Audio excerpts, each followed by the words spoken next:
Nute. A very good morning to all of you.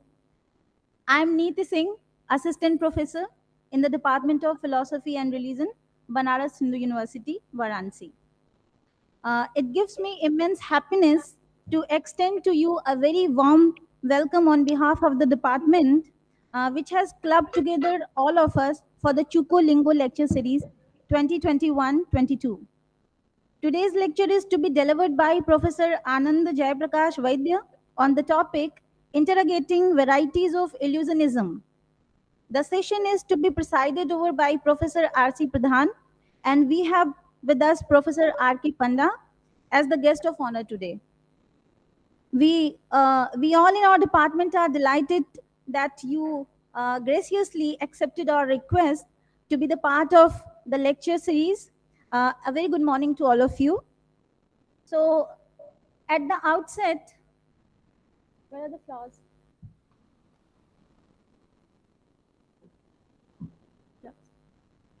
Yeah.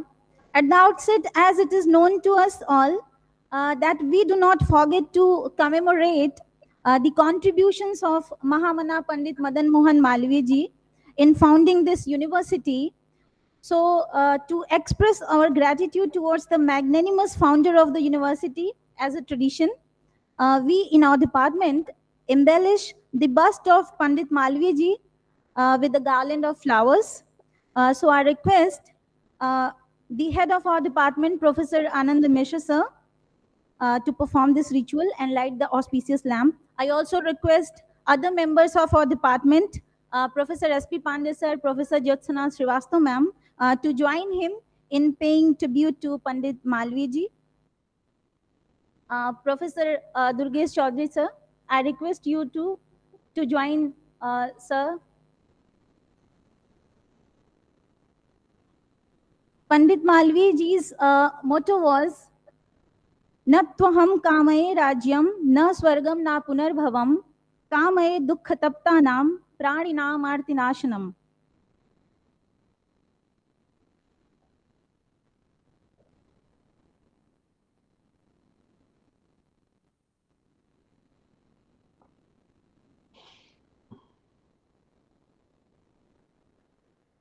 Meanwhile, allow me to recite the Mangala Charan of Vedanta Paribhasha with the belief that it will also serve the purpose of doing Mangal for our today's program. यदा विद्या विलासेन भूत भौतिक सृष्टयः तं नौमि परमात्मानं सच्चिदानंद विग्रहम्.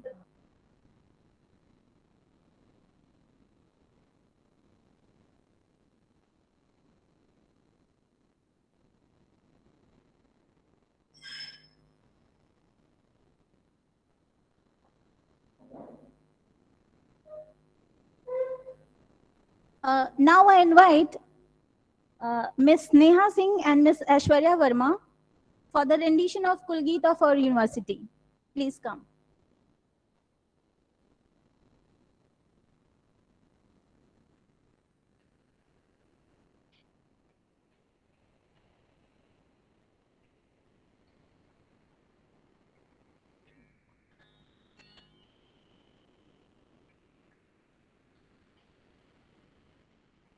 मधुर मनोहर अतीव सुंदर ये सर्व वेद्या राजधानी राजधानी. मधुर मनोहर अतीव सुंदर ये सर्व वेद्या राजधानी राजधानी. ये तीनों लोकों से न्यारी काशी सुज्ञान धर्म और सत्य राशि बसी है गंगा के रम्य तट पर ये सर्व वेद्या की राजधानी राजधानी.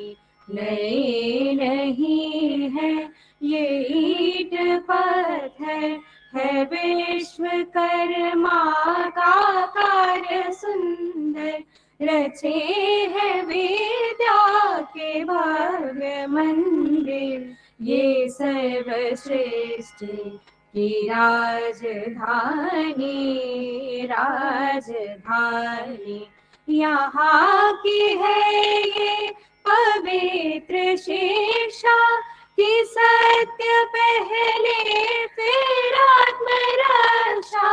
बिके हरिश्चंद्र थे यहीं पर, ये सत्य शिक्षा की राजधानी, राजधानी वेद ईश्वर की सत्यवाणी, बने जिन्हें पढ़ के ब्रह्म ज्ञानी, थे व्यास जी ने रचे यहीं पर, ये ब्रह्म विद्या की राजधानी, राजधानी वो मुक्ति पद को दिलाने वाले, सुधर्म पथ पर चलाने वाले, यही भले फूले बुद्ध शंकर, ये राज ऋषियों की राजधानी, राजधानी सुरम्य धाराएं वरुणासी, नहाए जिनमें कबीर तुलसी, भला हो कविता का क्यों न आकर, ये वाग विद्या की राजधानी, राजधानी विविध कला अर्थ शास्त्र गायन, गणित खनिज औषधि रसायन, प्रतीचि प्राची का मेल सुंदर, ये विश्वविद्या की राजधानी, राजधानी ये मालवीय जी की देशभक्ति, ये उनका साहस, ये उनकी शक्ति, ये मालवीय जी की देशभक्ति, ये उनका साहस, ये उनकी शक्ति, प्रकट हुई है नवीन होकर, ये कर्मवीरों की राजधानी, राजधानी मधुर मनोहर अतीव सुंदर, ये सर्व विद्या की राजधानी, राजधानी मधुर मनोहर अतीव सुंदर, ये सर्व विद्या की राजधानी,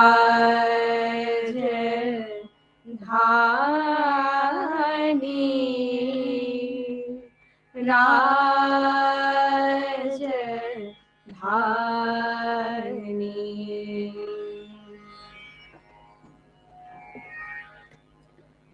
Thank you so much, Sneha and Ashwarya. A brief introduction of Dr. Chookolingo is due here, as this lecture series is titled after him. So let me give you a brief introduction of Dr. Chookolingo and the lecture series dedicated to him. Dr. Frank C. Chookolingo was born of Hindu parents in the British colony of Trinidad. After completing his college education, he accepted position in the civil service of British Crown and was assigned to work in the Customs and Excise Department.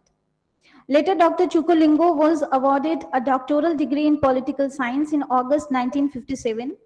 He was married to his American wife, Eva Maria R. Chookolingo, who was born of a German ancestry. From the very beginning of his student life, Dr. Chookolingo was very much fascinated to Indian philosophy, culture, and civilization. He wrote a book entitled India, the Inside Story, Past, Present, and Future, published on 15th of August, 1958. which gives an insight into the glory of rich Indian heritage. The foreword of the book was written by Dr. Paul A. Reeder, chairman of Philosophy Department, Los Angeles City College. In his forwarding notes, Dr. Reeder writes about India and this book too. I quote, "A land whose cultural origins are rooted in the immemorial past, the mother of perhaps the most sophisticated philosophical religion in the world, Hinduism. India still has a great deal to offer the world in the way of enlightenment and mature wisdom. Dr. Chookolingo has ably described India as a veritable museum of culture. In the introductory chapter of the book, Dr. Chookolingo is presenting a brief overview of his background.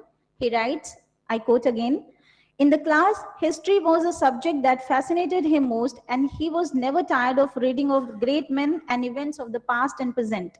He writes, "The other important revelation was the discovery of my Indian heritage.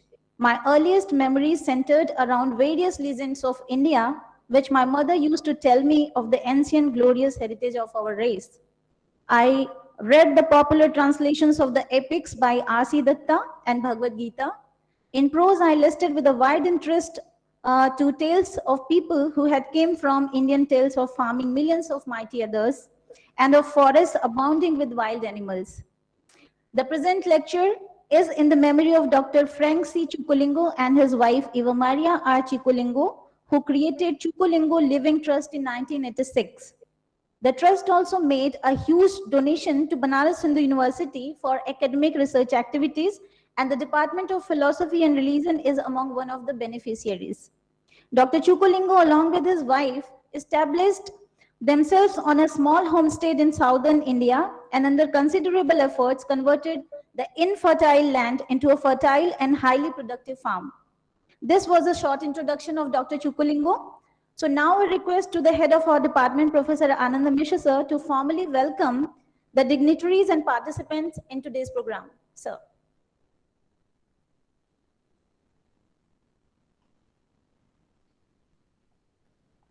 Hari Om.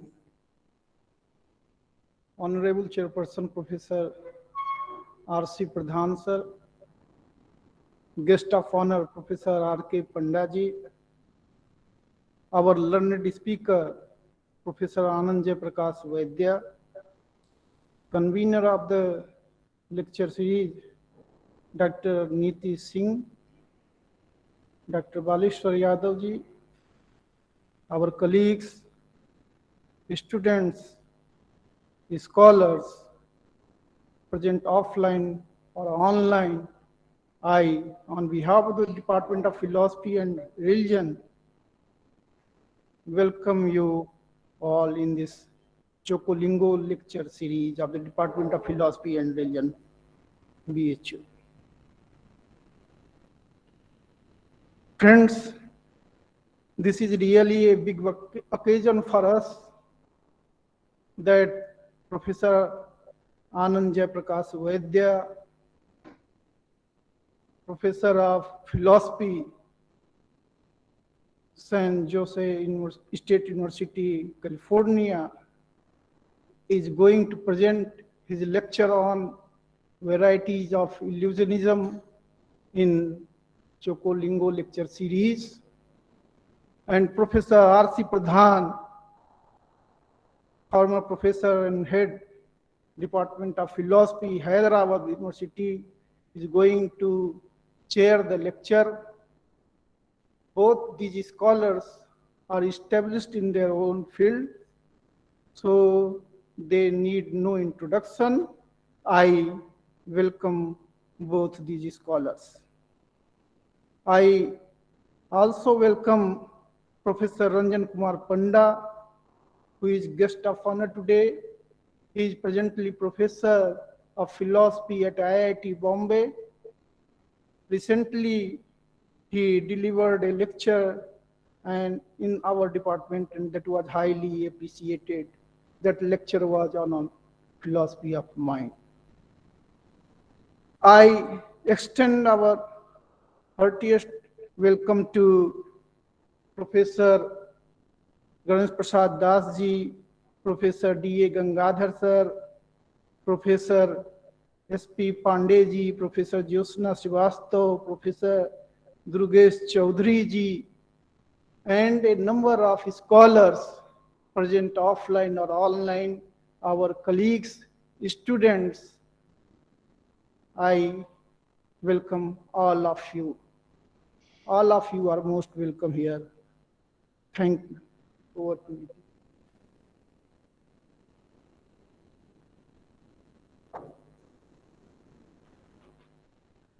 Thank you so much, sir. Now it's time to listen to our eminent speaker. Let me give you a glimpse of the profile of today's honorable speaker and then invite him for his talk. Professor Anand Jayprakash Vaidya is Professor of Philosophy at San Jose University in Silicon Valley, California. He did his BA at University of California, Los Angeles, focusing on philosophy of language, logic, and the metaphysics of modality. He did his PhD at the University of California, Santa Barbara, focusing on epistemology and philosophy of mind, epistemology, critical thinking, and applied ethics. Over the past decade, he has been working on bringing classical Indian philosophy into mainstream philosophy, promoting the cause of cross-cultural and multidisciplinary philosophy. His primary aim is to bring Indian philosophy into conversation with contemporary views in world philosophy. He is primarily interested in various forms of realism found in Indian philosophy, especially in Nyaya and Vedanta. So we are privileged to have with us for today's lecture a brilliant scholar of philosophy, both Eastern and Western, Professor Anand Vaidya. Without any further ado, I hand the mic over to the speaker now. Thank you, sir. Okay, thank you very much. I'm very honored to be able to give a talk at Benares Hindu University. This is a really honorable moment for me to have the ability to speak at such a prestigious institution in India with so many esteemed scholars. So I'm going to share my screen and begin saying some things. I just want to make sure you can see the screen. So if I show the screen now, can everybody see it? Sorry, let me go back. Can you see it now? Can someone say whether they see it? Yes, yes. And you can see clearly like the writing and everything is okay, correct? Would you please a little enlarge it? You want me to enlarge it this way? More? Put it in a slideshow mode. That would be better. Okay, you want to do it that way. Let's see if we can do it in play from start. Okay. Yeah, I don't think it's going to work that way for some reason. Oh, can you see it? Okay, so leave it then. Yeah, this is better actually now. Yeah. You're good? You're ready to go? Okay, good. So I need to say a little bit about how this talk is going to go, because a lot of what I'm going to be doing is talking about stuff across various traditions. So as Professor Singh noted, my research focuses on talking about philosophy across different cultures and different disciplines. And so sometimes what I do is I like to be very close to the text and talk specifically about the text in various traditions. Today I am not going to do that, because what I want to do is I want to touch on themes and arguments that are found in many different traditions. So during the conversation, if we want to talk about what those traditions are, we can, and I'm happy to explain them and why I think that these are found in these traditions. But I think for this audience, many of you will actually notice that as I'm talking, some of the things I'm talking about will resonate with you. And I'll even try and point it out, but you might even just be like, wait a minute, that sounds like a position like a Yogacara Buddhist would have, or that sounds like a position like an Advaitin would have, or that sounds like a position, you know, Vatsayana would argue for in Nyaya. So you're gonna, some of this stuff is gonna be familiar, but I'm gonna bring it out in a way that's very focused on the arguments as opposed to the texts. But I'm happy to discuss the text with you, and I'm basically here hoping to learn from you about more of the textual aspects of what I might be missing. So I look forward to that. So the basic structure of my talk is I want to begin by describing a variety of different kinds of illusionism. And these varieties of illusionism are crystallized primarily in the work of a contemporary American philosopher named J. Garfield, who does a lot of work in India with Buddhism. So I've been in conversation with him for quite a while, discussing varieties of illusionism. And so I want to describe them, but they primarily come from talking with him. But you again will notice how they function within Indian philosophy. Then I'm going to argue against 4.5 of these illusionisms. So basically there are 5 illusionisms, and I'm going to refute 4.5 of them by argument. And then what I want to do is I want to present a path from contemporary, that's recent work in analytic philosophy of mind, from anti-physicalist arguments to the deployment of Advaita Vedanta in analytic philosophy of mind with respect to the decombination problem. So I'm going to explain that. I'm going to tell a historical story about the last 40 years in philosophy of mind that moves from anti-physicalist arguments through the combination problem and the decombination problem in analytic philosophy of mind to the work of a contemporary philosopher trying to use Advaita Vedanta to solve this problem. Then I'm going to introduce briefly the importance of discussing the self in consciousness debates. And then from there, I'm going to try to generate a new question for cross-cultural and multidisciplinary philosophy of mind built off of an old question that's found in Indian philosophy. And finally, I will offer an epistemic argument against illusionism about the self and consciousness. And it's right about at this point where we might be running out of time. So depending on how things go, perhaps I'll leave that for the second lecture, which I've been told I will probably be giving 2 lectures. So without further ado, let's begin. So first, I want to talk about illusionism and the varieties of it. Okay, so the core idea of illusionism that I want to talk about basically says that there's something X that has a true nature. Call that true nature Y, or call it the set of properties Y1, Y2, Y3. There's probably multiple properties. So it has a true nature, and it's described by multiple properties. And in addition to that, X is presented to a conscious mind, a person A, as Z, okay? And X is not presented to person A as Y or some set of properties. And Y and Z are not the same.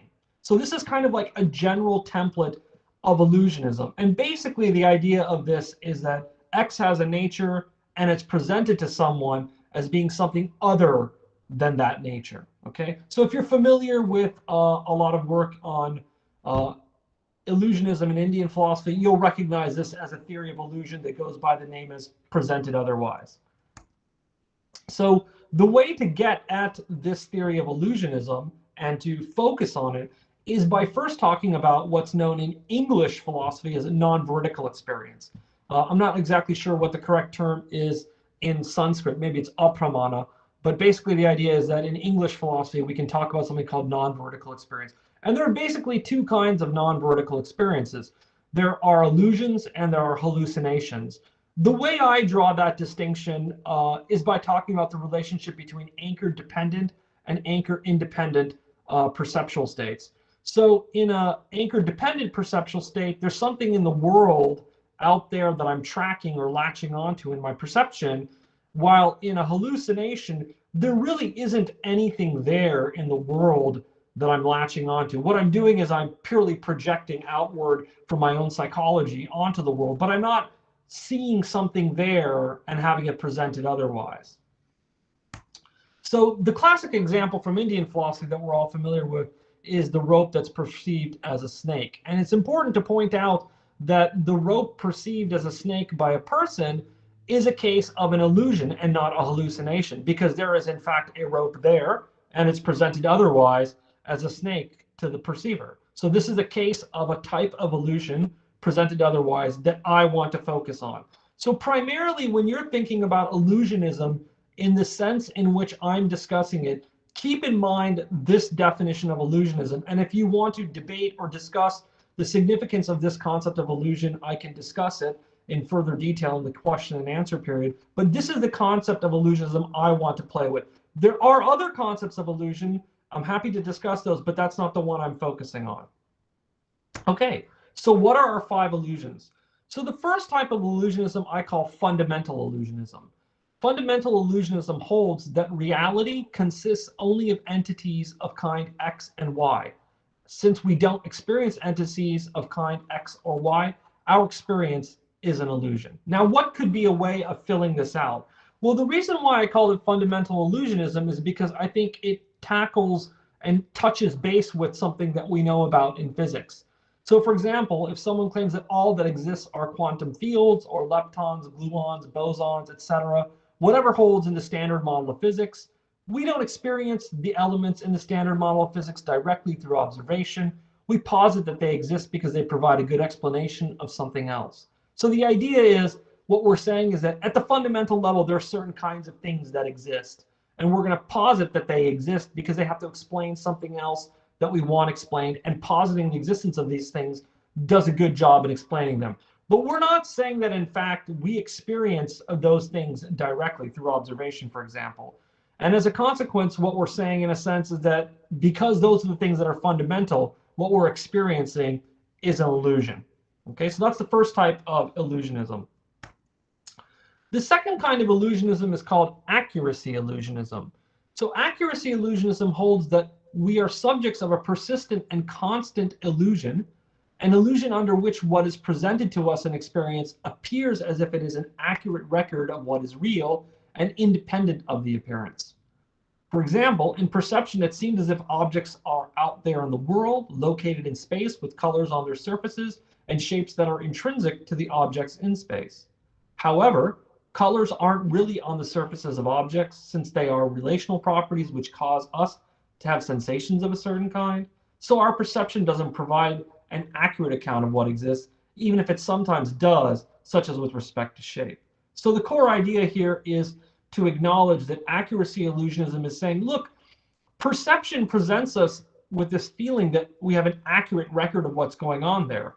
But then when we look in terms of physics and neuroscience, we learn something like the following. Well, we don't really have colors out there in the world. They're relational properties. Maybe shape is an intrinsic property, and maybe when we see shape, that's okay. But when we see color, that's not what's really going on. So it's not really accurate, even though it seems that way. So the idea is that perception presents things under this feeling of accuracy when in fact it's not accurate. So there's an illusion of accuracy.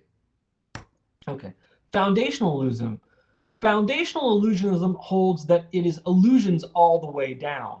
All of the content of our experience is illusory. We never have a perception that isn't illusory. For example, while we might think that there is a bedrock to our experience where we are tracking reality, in fact, it is illusions all the way down. We cannot escape the illusory nature of our experience by bottoming out in something non-illusory. So the idea that there is a foundation to our experience that is real and not illusory is itself an illusion.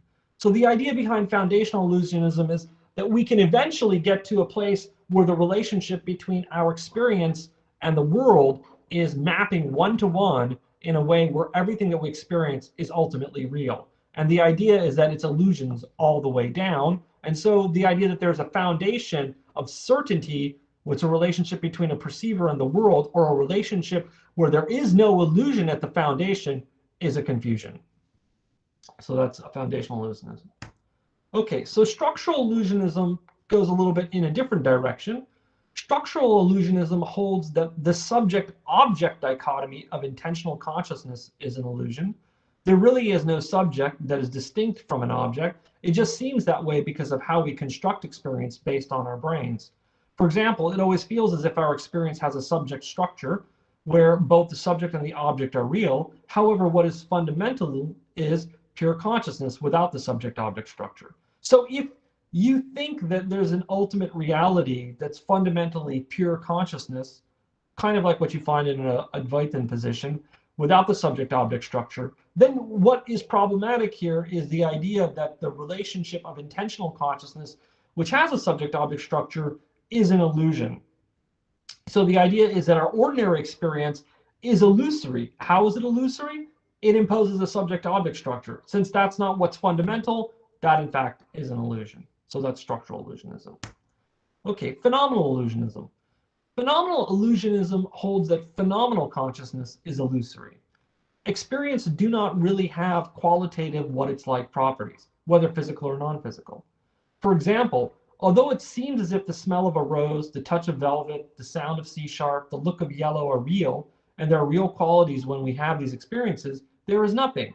There is no real existence to these qualities, so they are illusory. And although our belief in them is strong, They are simply a very compelling illusion. So phenomenal illusionism is a very contemporary movement in Western philosophy. It's one of the ones I want to spend more time on.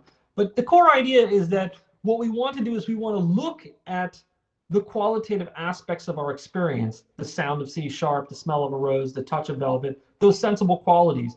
And instead of holding that those things are real, the phenomenal illusionist wants to say that that very sensory experience, the qualities of them, are an illusion. Okay. So now I've described 5 kinds of illusionism. So number 1 was fundamental illusionism. Number 2 was accuracy illusionism. Number 3 was foundational illusionism. Number 4 was structural illusionism. And number 5 was phenomenal illusionism. So now I'm basically going to argue against 4.5 of them. And I'm going to present very precise arguments directed at each and every one of them. And then I'm going to explain why I think half of one of the illusionisms is something that succeeds. Okay, so first I want to start with fundamental illusionism. And here is the basic argument that I'm going to give for fundamental illusionism being a confusion. In order for fundamental illusionism to hold, it must be the case that all and only what is fundamental is entitled to be called real. However, it is plausible that there are multiple equally real realities, where fundamental reality is one kind of reality, and other kinds of reality differ from it by being non-fundamental, but not in terms of being real. Virtual reality might be one such example. In addition, it might be the case that our only ability to say that what is fundamental and unobservable is real is based on our ability to talk of the distinction between illusion and reality at a non-fundamental level. So fundamental illusionism isn't necessarily true with respect to how we must use the concept real with respect to non-fundamental entities. So why take fundamental illusionism seriously? The question of what is real is not a question answered by physics alone. The question of what is fundamental is not answered by physics alone. And the concept of reduction is not answered by physics alone. These are philosophical questions. The question of what is real is in part determined by philosophical inquiry and what the importance is of demarcating something as real. So the bottom line argument for why fundamental illusionism isn't true follows from the fact that what is fundamental, it doesn't have to be the only thing that is entitled to be real.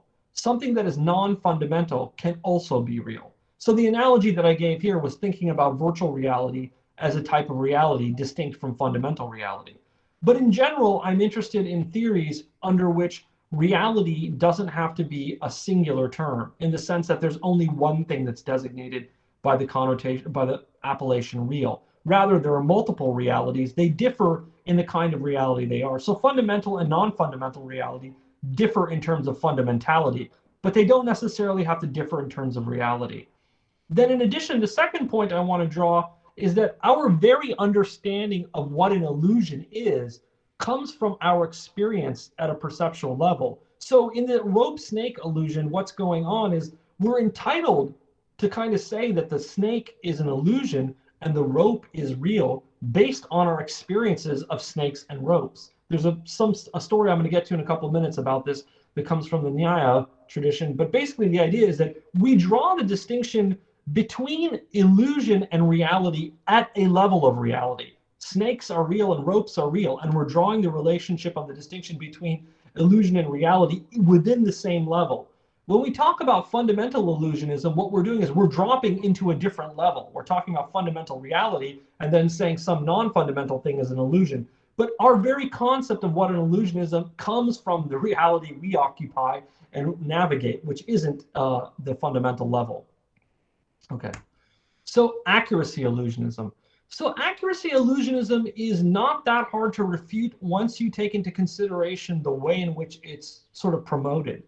So in order for accuracy illusionism to hold, it must be the case that experience presents itself to us as if it is an accurate record of the world. Experience doesn't in and of itself do that. Only an intellectual stance on experience does that. Therefore, experience does not purport to be accurate. while it does present, it doesn't claim to present itself accurately. So there is no accuracy illusionism. So let me just recap quickly the central point of this argument.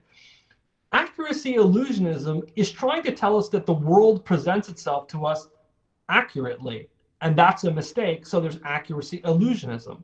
But that's a confusion, because perception doesn't present things to us accurately. It just presents things to us, and then we take an intellectual stance on our perception and say that it's accurate. It's the intellectual stance that holds that it's accurate. The presentation in itself doesn't have anything that says, by the way, I'm accurate about the way the world is. There is no presentation that compels in the sense of accuracy. Accuracy is an intellectual stance on a presentation. So there really is no accuracy illusionism within the illusion, it's within the perception itself. Okay, so another way to take this is that accuracy illusion is both trivially true and clearly irrelevant. It's true because we don't see all that is out there exactly as it is. I think that's the part of illusionism that you can't deny. The fact is, we don't get everything the way it exactly is.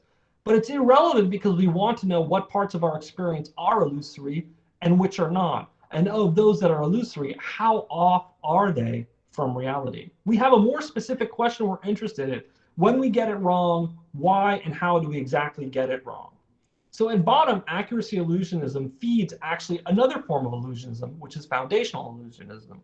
The question is, how much of our experience is an illusion? So basically, I think if you're really dealing with accuracy illusionism, you should just find yourself in the place where you're looking at foundational illusionism. So let's look at that one. Okay, so I'm now going to argue against foundational illusionism. So this argument's a little bit more complicated, but I think there's one place where it'll be something familiar and easier to access. So here's the basic argument. Illusions are asymmetrically dependent on reality. What does that mean? You can't have an illusion of F unless either you have experienced F, or two, you have experienced something, GH and I, which either alone or in combination are F-like and can be a basis for the illusion of F. If there exists an infinite descending chain of illusions or a web of illusions, then there would be nothing that grounds the possibility of having an illusion. It cannot be the case that it is illusions all the way down, just as it cannot be the case that there are lies all the way down. So, some experiences are not illusory with respect to some of their content, even if much of what is constructed on the basis of them is illusory. Okay, so the easy way of understanding this argument is just by thinking about the rope-snake illusion. So asymmetric dependence is basically an idea that wants to say that error, the mistake, is parasitic on the truth. So it's only because I've actually seen real snakes before, and I've seen ropes before, and I've reliably picked out snakes and reliably picked out ropes, such that I possess the concept of a rope and a snake, that I can be in a position to then have an experience where, because I'm afraid of snakes, my perceptual system, predicting a fear response, throws up into my consciousness a snake perception on the basis of seeing a rope that's tubular and also coiled, and which is a property that a rope can have also. So there's an objective similarity in the world, tubularity and coiledness, and the rope and the snake both have that property. And then when my perceptual system comes into contact from a certain distance and angle with the tubularity and the coiledness of the rope, what happens is that I have a fear response based on my beliefs about snakes and my prior experiences with snakes that makes my system throw up a snake response in my consciousness instead of the rope response because of the fear, and because I don't want to get bitten by a snake, and because I fear them. And I move a little bit closer, and all of a sudden there's an error correction, because now at a closer distance what's happened is that I can't fail to see it as a rope. I fail to see it as a snake because the distance and the angle are different, and it doesn't allow for the fear response to override my perceptual system in error correction. So basically what's going on is that there is something about the truth of seeing snakes that explains the possibility of actually having this illusion, okay? So that's basically what asymmetric dependence is. Now, there are two different cases you have to talk about when you're refuting foundational illusionism. So for example, in the rope snake case, there is a tracking factor at the first order. So for example, I am tracking the fact that there are ropes and snakes, but the fact is just on this occasion, I've mistaken a rope for a snake. But there are other cases where what happens is that you see something and you project onto it, or you have a response where a concept is deployed and you see something differently. And the fact is there is nothing that responds to this. So in English, the example that's very good to use is the example of a witch, right? So you might think of somebody who goes outside and sees a cloud in the sky. And the cloud, for some reason, looks to them in terms of its shape like a witch on a broom, okay?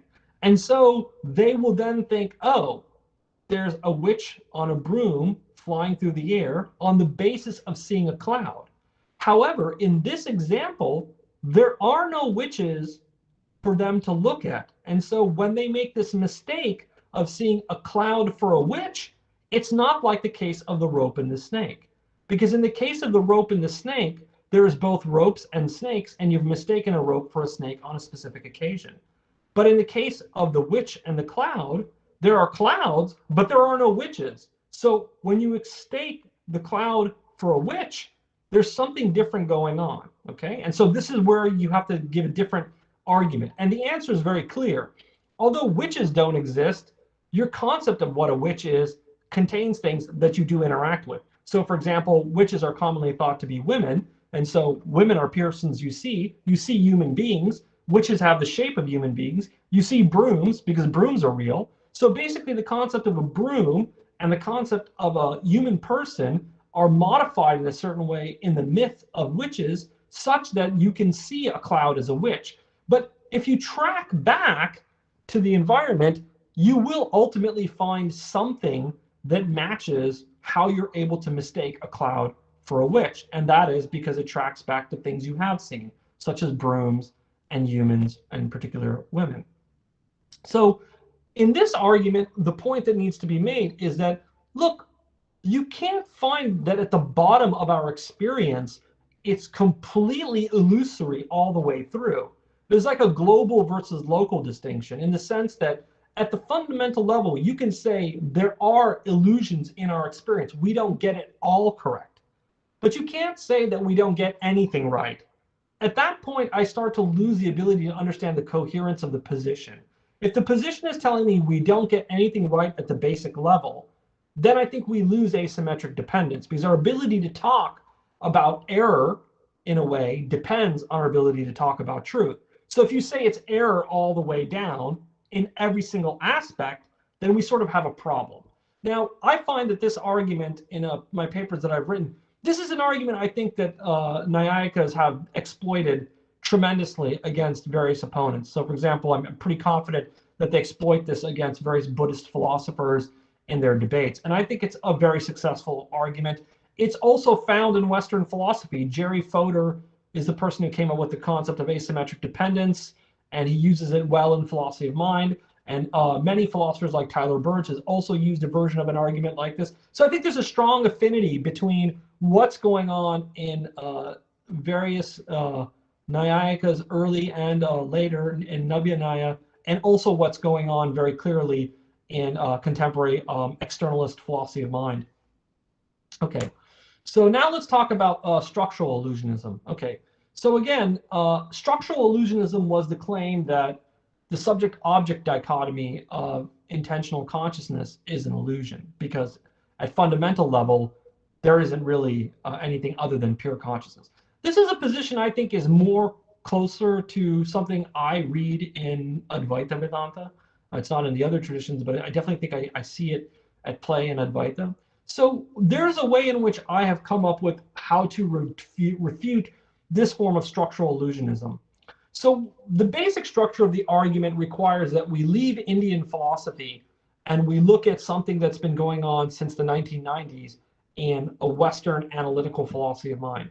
So in Western analytical philosophy of mind, there's a distinction that already exists. It's the distinction between two types of consciousness, access consciousness and phenomenal consciousness. So access consciousness is the following. A representation is access conscious if it is broadcast for free use in reasoning and for direct rational control of action, including reporting. An A state is one that consists in having an A representation. Phenomenal consciousness. A state is phenomenally conscious when there is something it is like for a subject to be in that state. P consciousness is experience. P conscious properties are experiential properties. A state is P conscious just in case it has experiential properties. So let me explain this in a very easy way to understand. There's a form of kind of like abnormal cognition that we call blind sight. And what happens in a case of blind sight is that a person will report not being able to see in the left side of their visual field, for example.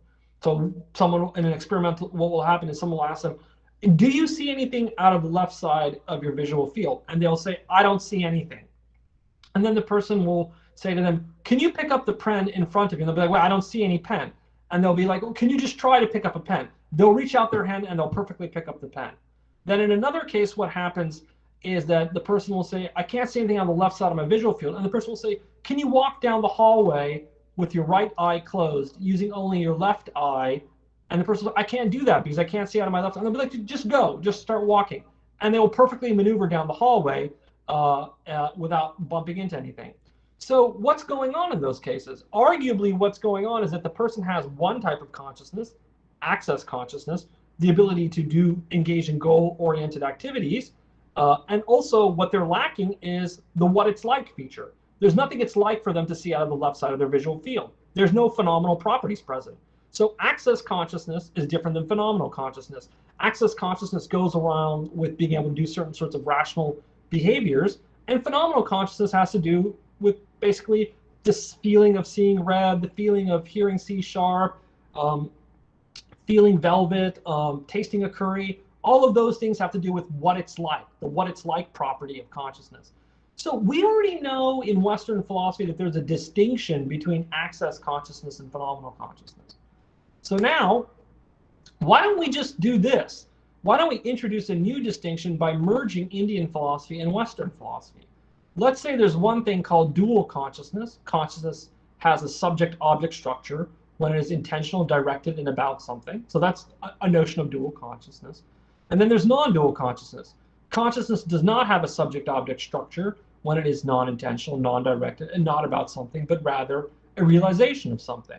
Okay, so what we're going to say now is that just as we found in Western philosophy a distinction between access and phenomenal, we can draw a distinction kind of combining ideas from Indian philosophy and Western philosophy between dual and non-dual.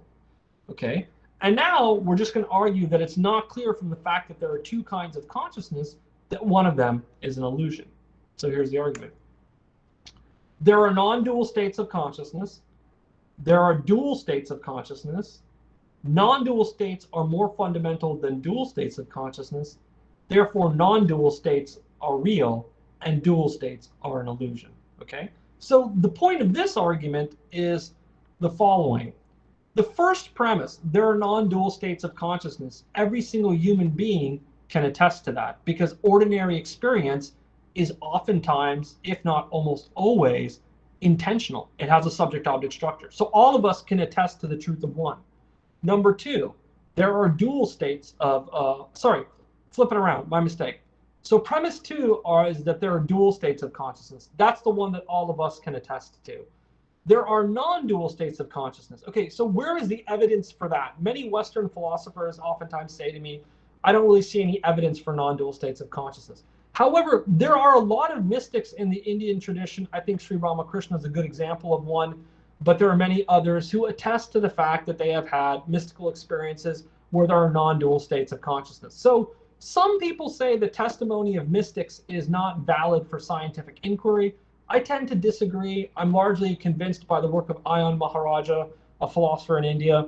And I think that actually the testimony of mystics is something that we should take very seriously because they seem to be reporting something about a state of consciousness that's not normal, but it seems to be one that we can look into. But more importantly, it just seems to be like there are dual states of consciousness, which we experience all the time, and then some people tend to experience non-dual states of consciousness. Now, according to some traditions like Advaita Vedanta, The non-dual states are the real ones and the more fundamental ones, and the dual ones are part of a distinct kind of empirical cognition, and they're not really real. They're kind of illusions. It's an illusory kind of state.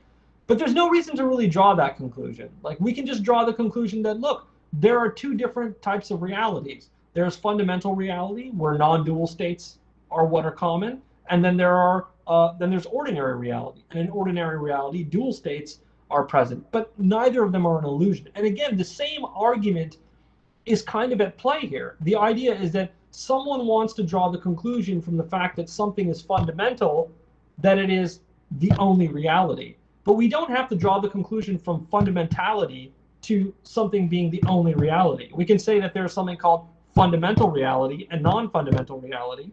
In fundamental reality, we find non-dual states of consciousness, but in non-fundamental reality, we find dual states of consciousness. And what do we exist in? We exist in non-fundamental reality. And what do we find in non-fundamental reality? Dual states of consciousness.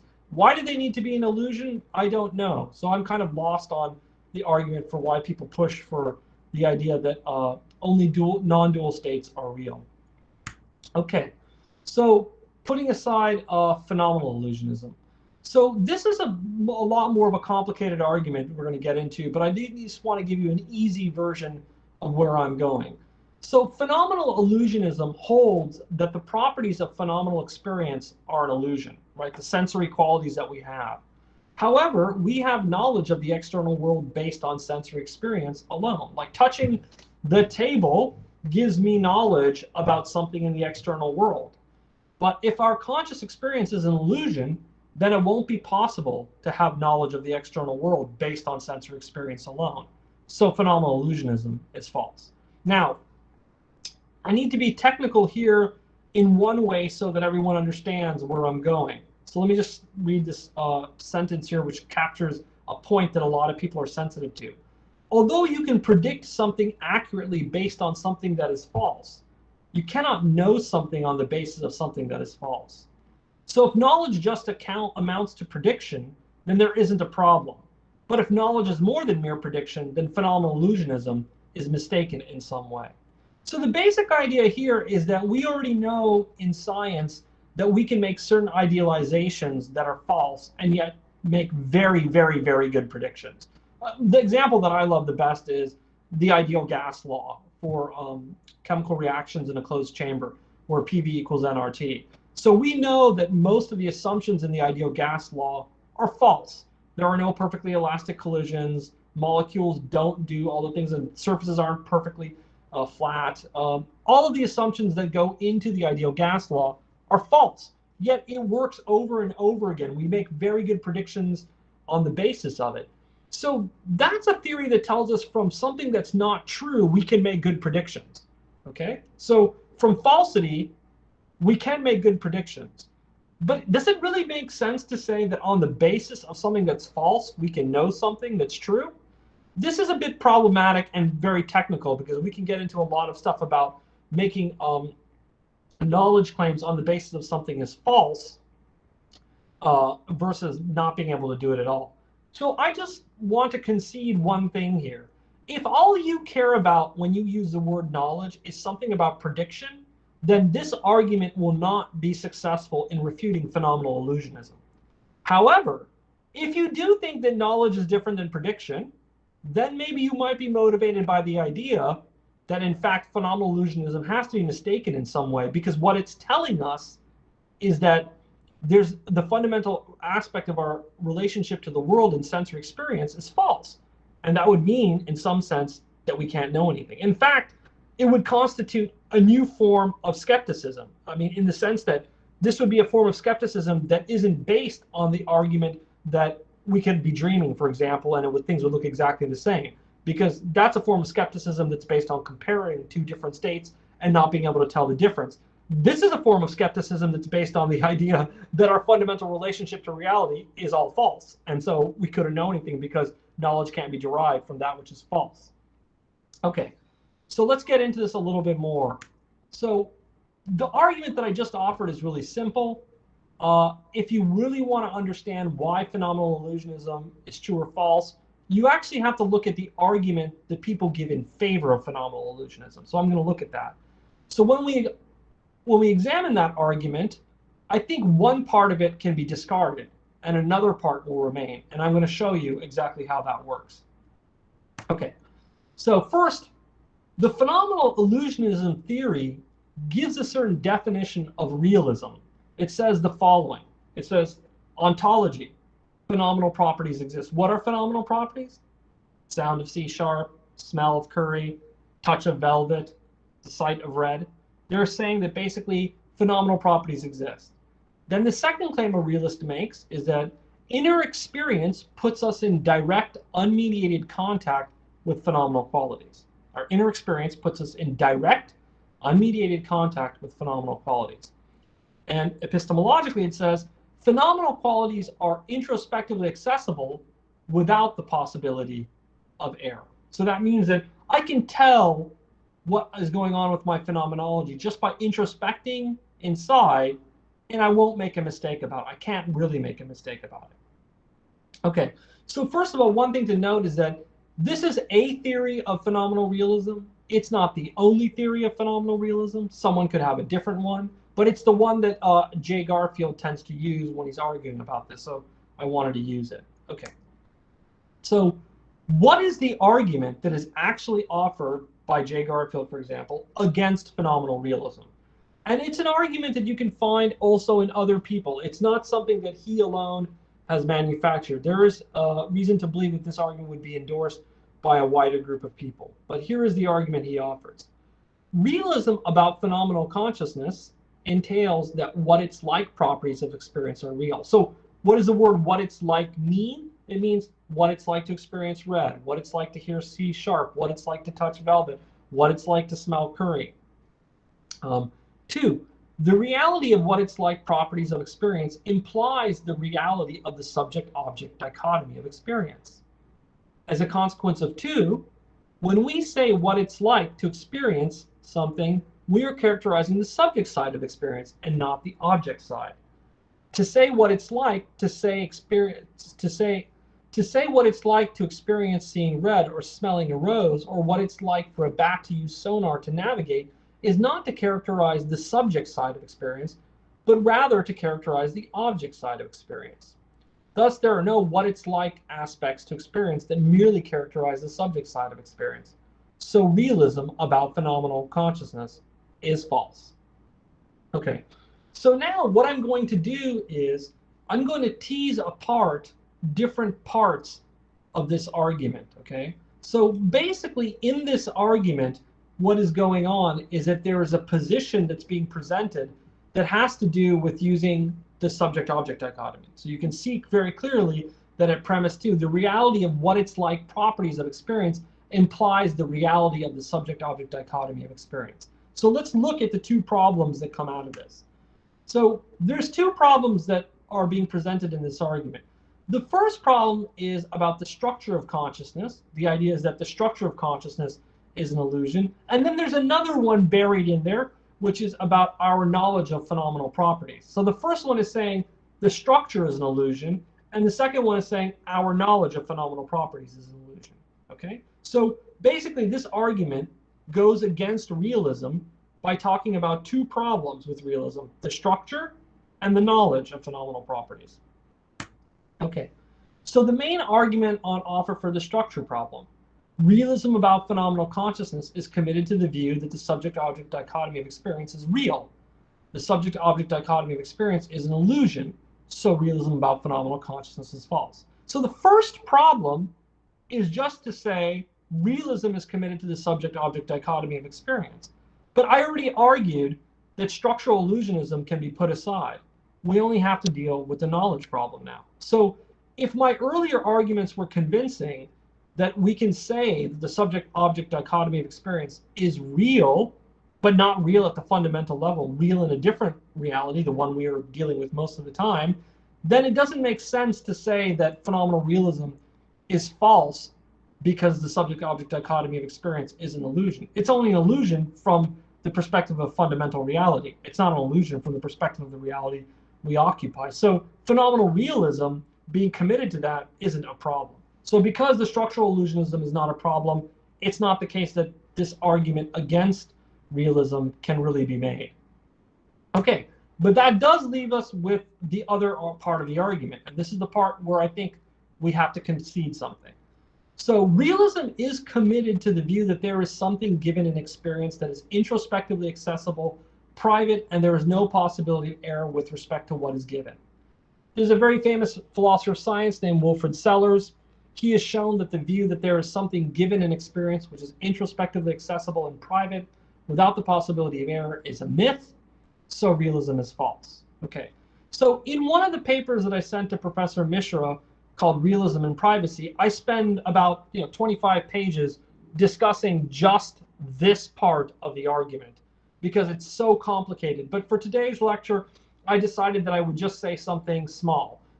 The part that I think one person has to concede to the illusionists is basically that realism is committed to the fact that phenomenal qualities are private. That is something that I think realism is committed to. And if that's a problem that illusionists want to bring forward in defending their view, I think a realist has to accept that. But two other things, that they are that there's no possibility of error with respect to them, that's actually not that hard to refute because there's a confusion about mistaken things. And then the other thing is that it might not be true that introspection is the way in which we access phenomenal qualities. It might be the way true that we do it through acquaintance. And acquaintance is a different kind of theory. So there's acquaintance versus introspection. People like Galen Strawson defend an acquaintance view. People like Jay Garfield attack an introspection view. So basically, the part that I want to just say now is that all of the arguments I've considered in this compressed version right here, like when I go through them in more detail in the paper I sent Professor Mishra, it'll turn out to be the case that I will concede that the inner experience is private. But beyond that, I don't really understand if that's really a big problem. Okay, so that's going to take us through all of the arguments that have been offered for illusionism, and it's also going to take us through my responses. So basically, I've refuted 4.5 illusionisms, and I've agreed with the claim that privacy is part of an illusionist argument, and that privacy point is something that I will concede has to go on. So now what I want to do is I want to sketch a story historically of what's been going on in like the last close to like 30, 40 years of philosophy of mind in analytical philosophy in the West. And I want to draw into consideration the fact that this story seems to terminate in a move to take seriously how Advaita Vedanta could solve a problem within contemporary analytic philosophy. So I'm going to trace the story of how we get there. So roughly in the 1990s, around 1996, a very prominent philosopher of mind at New York University, now at New York, then at Australian National University, David Chalmers, came up with a very famous argument called the zombie argument. And basically, it was an argument that aimed to show that there is really no way a physicalist, someone who thinks that the physical facts are all the facts there are in terms of accounting for consciousness, can have a coherent story. So the argument is this. I can conceive of a zombie. That's something that's a physical duplicate of myself, lacking phenomenal consciousness. If I can conceive of X without Y, then it's possible for X to exist without Y. So it's possible for a zombie to exist.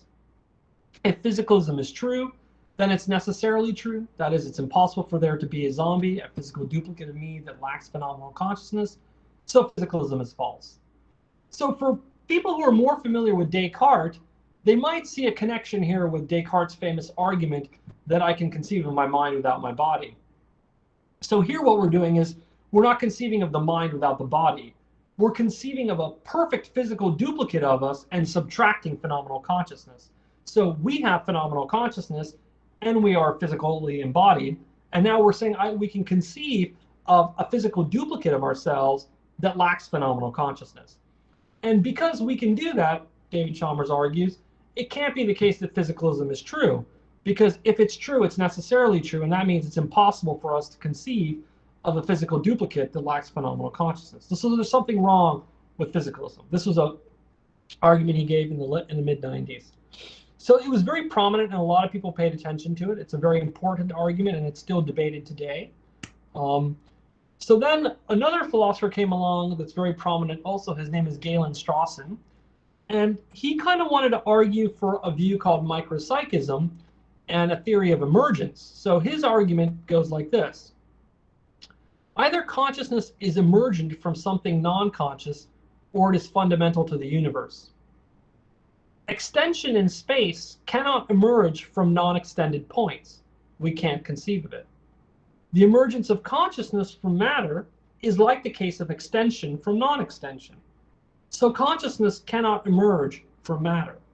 So consciousness is fundamental, at least in the sense of micropsychism, which simply requires that at least some entities at the fundamental level are conscious. Okay, so there are a couple of big ideas in this argument, but the main thing that is going on here is that you and I are macro-conscious subjects. The world existed before there were humans, and since the world existed before there were humans, the kind of consciousness we have is not fundamental. It's something that's a macro-conscious state. So the question is, how do you get to a macro-conscious state? You have two options. It emerged from something that is completely non-conscious, or it emerged from something that is partially conscious or is conscious itself. Strawson is basically saying, just as you cannot figure out how to get a real line that's extended in space from Euclidean points that are not extended in space, you're going to have the same problem with consciousness coming from something that is non-conscious. So it's best to say that a theory of emergence that is focusing on ontological emergence, not predictive emergence, something that's based on the ontic arrival of a new kind of thing, should try to have something that's conscious at the fundamental level. Now, the way to see putting consciousness at the fundamental level, according to Strawson, is to think that at least some elements at the fundamental level are conscious. That way you can explain macro-conscious states, like the ones you and I have, coming from micro-conscious entities combining in some way. That's the basic story. So this is an argument that wants to go beyond Chalmers's argument. It doesn't want to just say that physicalism can't explain everything. It wants to say that now the way to explain things is to say that macro-conscious states emerged. They emerge from micro-conscious things, and those micro-conscious things are the best explanation for macro-conscious states. Because if you think that something non-conscious could explain the emergence ontologically, not predictively, of macro-conscious states, then you're basically trying to tell me that you can get extended real lines in space from non-extended Euclidean points, and that just doesn't make sense. Okay, so then another philosopher working in England named Sam Coleman created a sort of problem for this view. He's trying to show that, well, look, this view is basically saying that macro-conscious states come into existence because you combine micro-conscious elements. So my conscious states is explained by micro-conscious states combining together. And so he came up with something called the real combination problem. So micropsychism is true only if it can show how micro-conscious entities can combine together to make a macro-conscious entity like a human. In order for micro-conscious entities to combine to form a macro-conscious entity, the perspectives of each micro-conscious entity must be preserved when combined.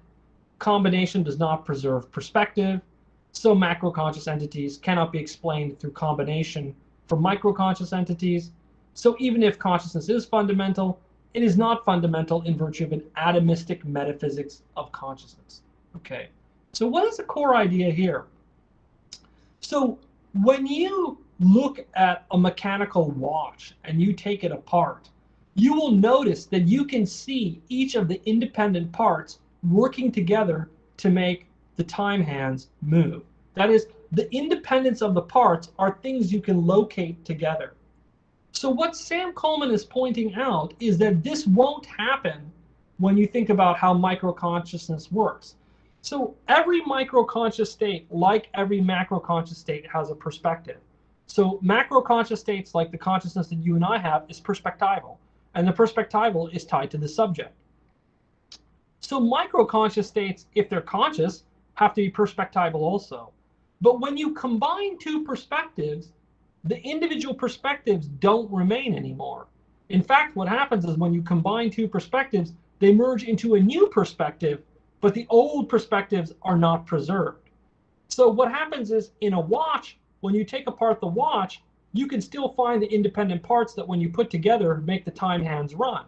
But when you put the two micro-conscious states together, you get a macro-conscious states, but you don't have the micro-conscious states there anymore because perspectives merge together. When two things with independent perspectives come together, there's only one perspective there. There aren't two perspectives there anymore. Okay? So this is what he calls the real combination problem for micropsychism.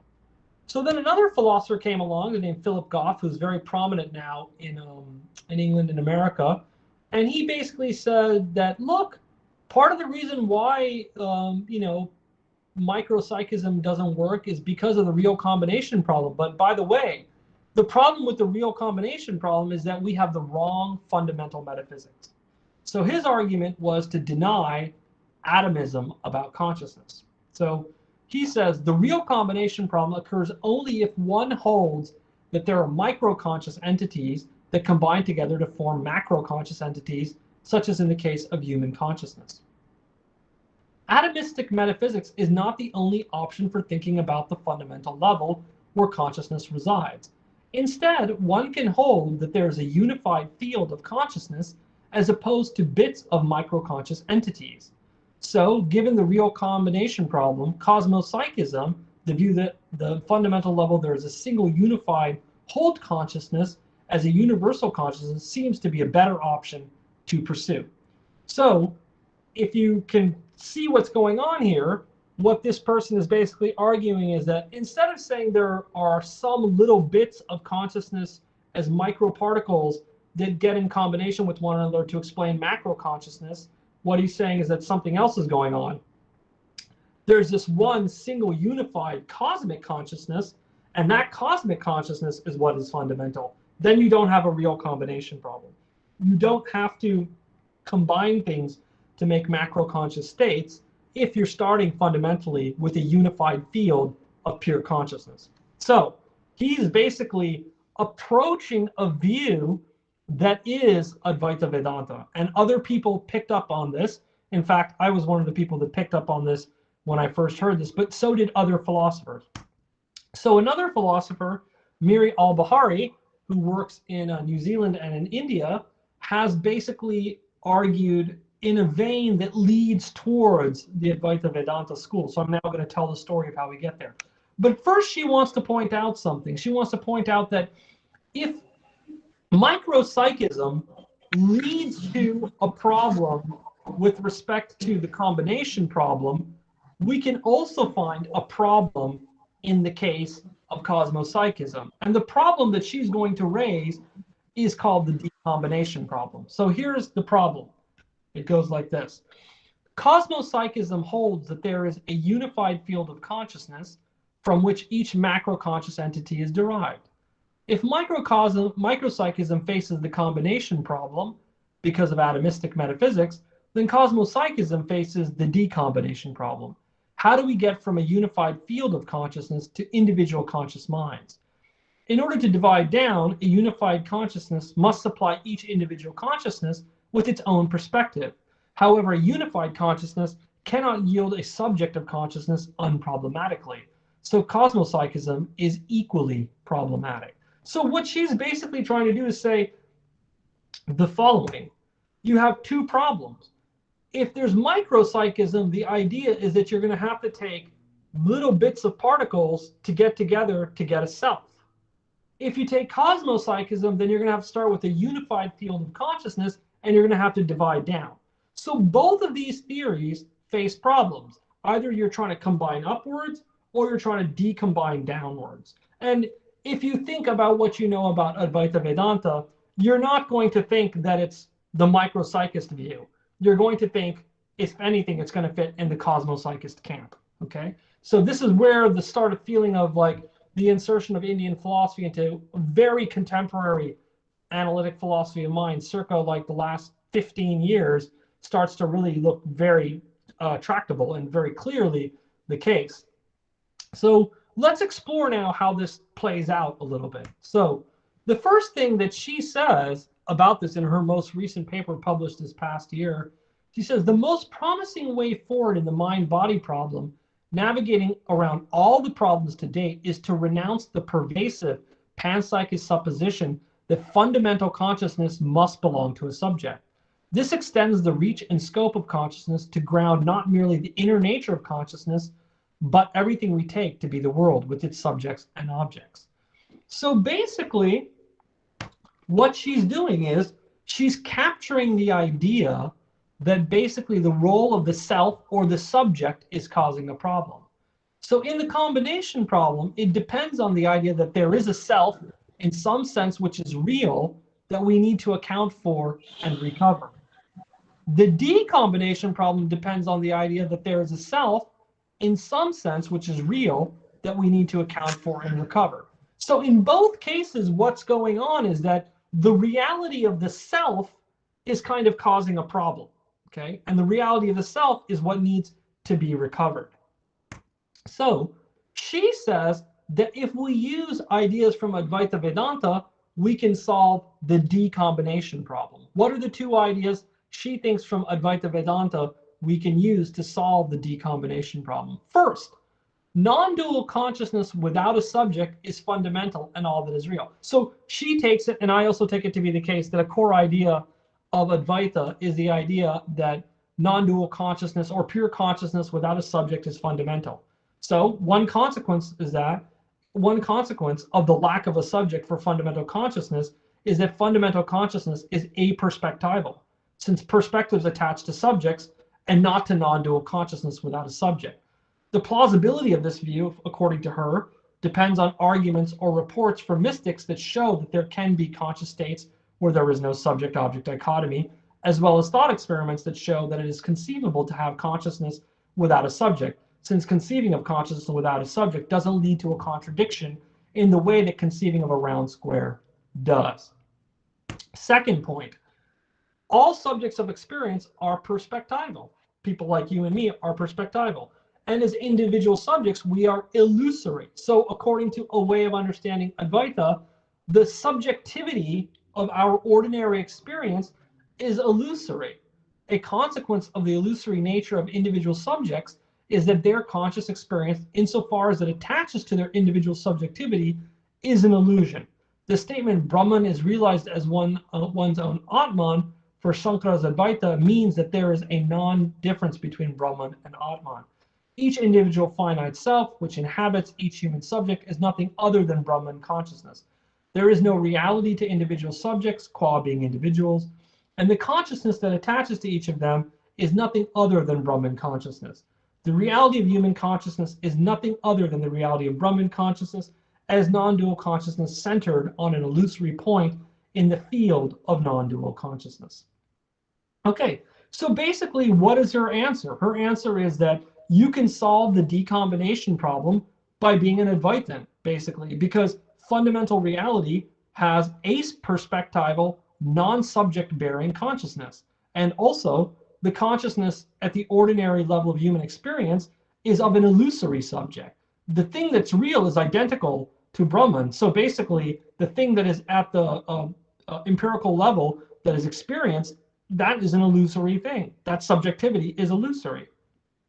Okay, so so basically what is kind of coming out of this kind of way of seeing things is that whether the self is an illusion kind of helps us with this debate, because by seeing the nature of the self and the nature of subjectivity at the unified field of consciousness, we are now in a position where we can actually debate what we're trying to recover. Because remember, the combination problem and the decombination problem both aim to tell us that we need to recover something. What do we need to recover? Macro conscious subjectivity in conscious states. So I'm a macro conscious subject. you're a macro-conscious subject, and even if we're a cosmopsychist or a micropsychist, the idea is how do we get from what's fundamental, either bits of consciousness or field of consciousness, to the ordinary consciousness that you and I have as in terms of a self. Okay, so there are ways in which we need to think about illusionism about the self. And so I want to talk briefly, I think mostly, about the one that's found in David Hume, because I think that's an argument that can be pushed aside very quickly. So Hume argues if any impression gives rise to the idea of the self, that impression must continue invariably over time, since the self is supposed to exist at all times.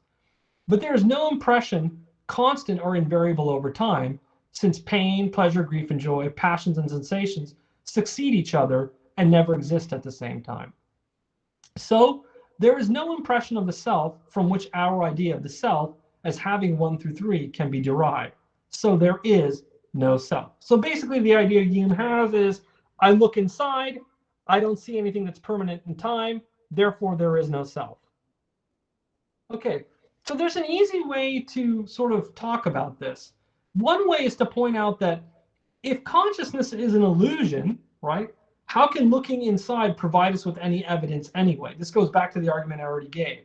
If knowing something requires that it's based on something that isn't false, then if our experience when we look inside is all false, then how do we get to know anything? But there's also another problem here that I think is a little bit more basic. If I'm looking inside, why would I expect to find something that's permanent in time? It seems like I'm the one who's looking inside. And so there's this very famous paradox, or at least not famous, but a paradox I'm very much moved by, which is done in the work of A.C. Mukherjee, who was a 20th century Indian philosopher. But he was doing some work on some classical Indian philosophy in conjunction with Hume, and he came up with a really nice argument, which is very commonly found in classical Indian philosophy, which is like the knower is that which essentially cannot be known. And basically that's showing up in this argument for Hume, because what's going on is Hume is saying, when I look inside, I don't find a thing that's permanent in time. Well, hey, Hume, by the way, you're the one looking inside. The looker isn't going to see the thing that is looking. I mean, it's the one that's looking. So how's it going to find it when it looks inside? So there's a very clear response to this kind of argument. So another argument that's about the illusory self comes from Buddhism. I think for now, for the purposes of what I need to do, I'm actually going to skip talking about the Buddhism one. I want to go instead to, I want to go down to this. Yeah. So I think I'm going to close here for the purposes of time. So one of the things that I've been trying to do over the past couple of years is I've been trying to basically get people in Western philosophy to change the way they debate theories of consciousness. And the idea that I came up with came from reading Vedanta philosophy and Buddhism. I basically started reading a bunch of this stuff, and I realized something. I realized that it's not very common to see in Indian philosophy people debating consciousness without also talking about the self. It seems like those two debates are related to one another. Your theory of the self and your theory of consciousness seem to be something that Indian philosophers debate together. But at least in contemporary Western philosophy over the last 60 years, these two debates have separated. And what's happened is that one group of people just talks about the self, and one group of people just talks about consciousness, and they don't think that, and they don't really engage with one another. But as I just tried to show, if you look at how people are looking at the decombination problem, it looks like a theory of the self is relevant to the project of whether or not and how you can recover macro-conscious states in terms of their consciousness for a subject. So it looks like it's better to debate the questions together. So the old debate was debate these things independently from one another. My view going forward is that we should have a new debate structure where we debate these things together. And the question that I've been promoting, at least for the last 4 years, is the question, which illusion, if any, should we accept? And I will close here by just mentioning the positions, and I'll save the argument for the view I have for next time. So the positions I think that we can have are the following. And you'll notice that these are found in Indian philosophy. They're also found in Western philosophy. So asymmetric positions, illusionism about the self, realism about consciousness. Realism about the self, illusionism about consciousness. Symmetric positions, illusionism about the self, illusionism about consciousness. Realism about the self, realism about consciousness. So these are 4 different positions, and I'm trying to get people in a global philosophical debate to engage with one another over this issue. So I will end here and save the argument for my actual position, which is realism about the self and realism about consciousness, what I call type R realism, for my next lecture. So thank you very much. Okay, so I'm going to stop sharing now. Hold on, let me stop presenting. Thank you. Thank you so much, sir. It was Okay, truly good. an enlightening lecture. Okay, good. Okay, good. Yeah, yeah. So, yes, good. Sorry, I just thought that maybe I would stop there because it seemed like that was an hour, and I did not want to. It would take me at least another 45 minutes to go through the argument If you want against. some more time, sir, you can take, I think, 15 minutes more if you want. No, I think it's better to take questions because the argument in Okay, favor fine. of my position takes time. Okay, thank you, sir. It was indeed an impressive and interesting lecture. So now the session is open for discussion. If some questions are popping up into the mind of our audiences or participants, then please unmute yourself or come here on the podium and you may ask your question directly to our speaker, or simply drop your question in the in-call message box. Our speaker will, I suppose, be happy to respond the questions. So, is there any question? Yeah. So, Professor Gangadhar sir, DA Gangadhar sir, if you have something to say or something to ask, then please unmute yourself.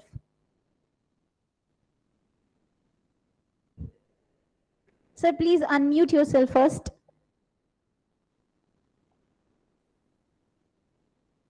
Unmute. Unmute. Unmute. I can't hear him. Sir, we cannot hear you properly. Please unmute yourself. Maybe write him a message here.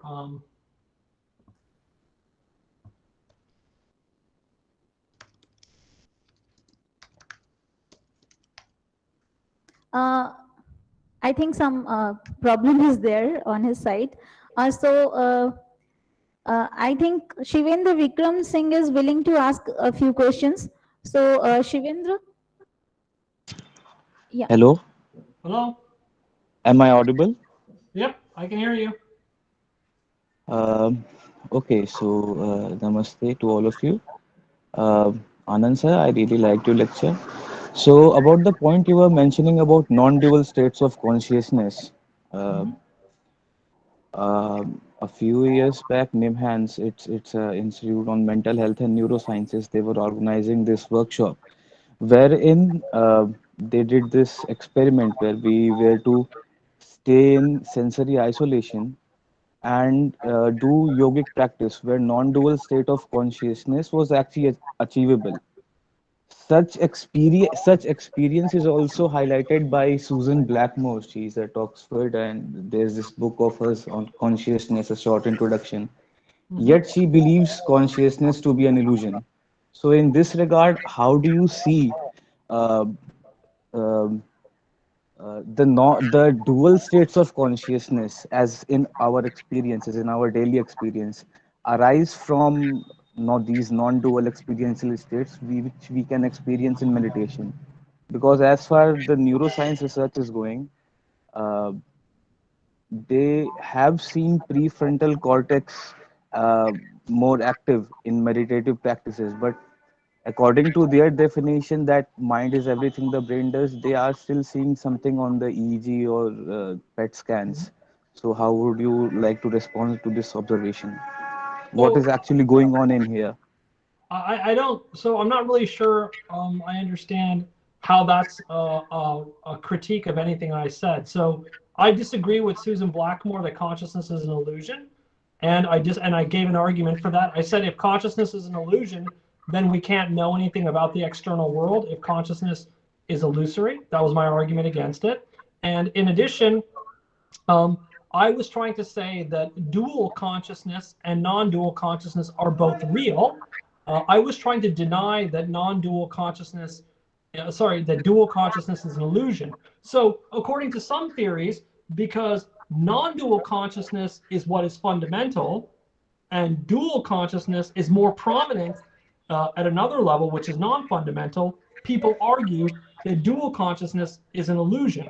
Now, if the research coming from the neurosciences shows that in our ordinary experience, non-dual consciousness also exists, that would confirm my hypothesis that they're both real, No, no, because it's showing up at sir. another level. So I'm confused as to how anything that No, you no, said has to no, no, show that no, my no, no. argument is bad. Pardon, sir, if that went out wrong. I did not want to cross-question your hypothesis or argument structure. All I'm asking is that how do you view this, or how do Indian traditional systems view this, that such an experiential non-dual state can be the cause of our subsequent daily life where we are in not in that meditative state? How does that happen? How can that be that an experiential state of non-dualness can be the cause of all those as dual states of consciousness, as is mentioned in our Upanishad and Advaita Vedantic texts? How do you view this? What can be the possible Well, I mechanism? mean, so again, so there's two different versions of your question. So one is a mechanistic question, and another one is sort of like not a mechanistic question, but sort of like where does it fall in the general area? So again, it sounds to me like what you're saying makes my view sound even better, because I'm a realist about consciousness, and I'm a realist about non-dual states and dual states. I'm a realist about both. So if the reality of those things allows us to find a way in which how they impact our daily lives, then I'm happy with that. There's nothing wrong with that. But it's not particularly the argument that I'm giving today that suggests the mechanism by which. So are you asking the mechanistic question of how does an Yeah, experience of exactly. I would non-duality? like to hear from you your insights into how this could happen. Like one very research one place where a real research impetus is being given is having a consciousness in machines. So how do you think, if we can figure out a mechanism as to how it works in human, maybe we can replicate in it in machines as well? So how do you think, or what's your insight about this? I'm not sure I have a specific insight about that. I don't think I have not. So the question you're asking me is a question that I'm happy to think about, but it's not one that I'm focusing on, because currently I find that the problem space doesn't have to do with the mechanistic question. The problem space has to do with the reality and the illusionism question. So you're assuming something further downstream, and I'm taking seriously a question that's before your question. If you ask me what mechanistic process allows for non-dual consciousness to impact our daily lives, I need to actually understand what a non-dual state of consciousness, what are the properties of it? So do you have a description of any of the relevant properties of non-dual conscious states other than their non-duality? And even in terms of their non-duality, what? I can. It's a very recorded. This process is a very recorded, and it was done in precisely clinical conditions. So why do I say that those states in yogic meditation, and it's a general thing among those who practice meditation on some scale. It's a general experience for them. So I can point out what were the features of that experience, and why do I say that that was non-dual experience? Oh, okay, so If that's you good. want, I can do that. Well, but that's fine. So, well, I mean, I guess this is one of those things. So, if you want me to continue with this question, I can continue discussing this. But if you want to go to another question, that's up to you. Yeah, but I mean, all I need you to do is help explain to me what you're talking Uh, about, and then I can tell you what I. But remember, I mean, hold on one second. My camera is frozen. Let me see if I can get it to work again. Oh, there we go. Yeah, so remember, your question is good, but you realize that this is not what my lecture is about. So I'm curious why you're pressing me on this point, because my lecture wasn't about this. This isn't what I was It's like you're asking me a question about something I'm not prepared for. No issues. I'm sorry I if mean, I this is, bothered you. but I no, do it's I not. It's do not have. a. It's a good question, but it seems like you're trying to ask me about something I didn't lecture on, and I'm kind of curious why. Why are you doing that? That's sort of weird. It's a little bit like I can give you a hypothesis off the top of my head, but I mean I'm not an expert on this, so it's interesting that you wouldn't ask me a question about what I did lecture on. That's what I'm confused about. Yeah, Uh, one. Uh, okay. I do have a thought experiment, but I think other participants should be given time. So I would like to make a pause here. Okay. yeah. Okay. Thank you, Shivendra. And thank you, Professor Anand. Professor R.K. Jha sir is willing to ask a few questions, or maybe he'll demand some further clarification in your talk. Sir, please come. Let me finish. Let me finish, Niti. Let me Yeah, finish. sir, go ahead, sir. Yeah, pardon, sir. Hello, am I Hello. audible? Yep. Yes, sir, you are. Please go ahead. There was a little problem in the connection, so I am sorry that at the beginning I was disturbed. So let me first of all welcome the scholar, Dr. Anandji, for his Western style of philosophizing Indian concept. This is my observation. A little observation, maybe a general one. Everybody who comes from West, he tries to speak, he tries to philosophize Indian You're concept. frozen. Your camera's. Most of his part of earlier part are only parallel psychologist way of understanding the concepts.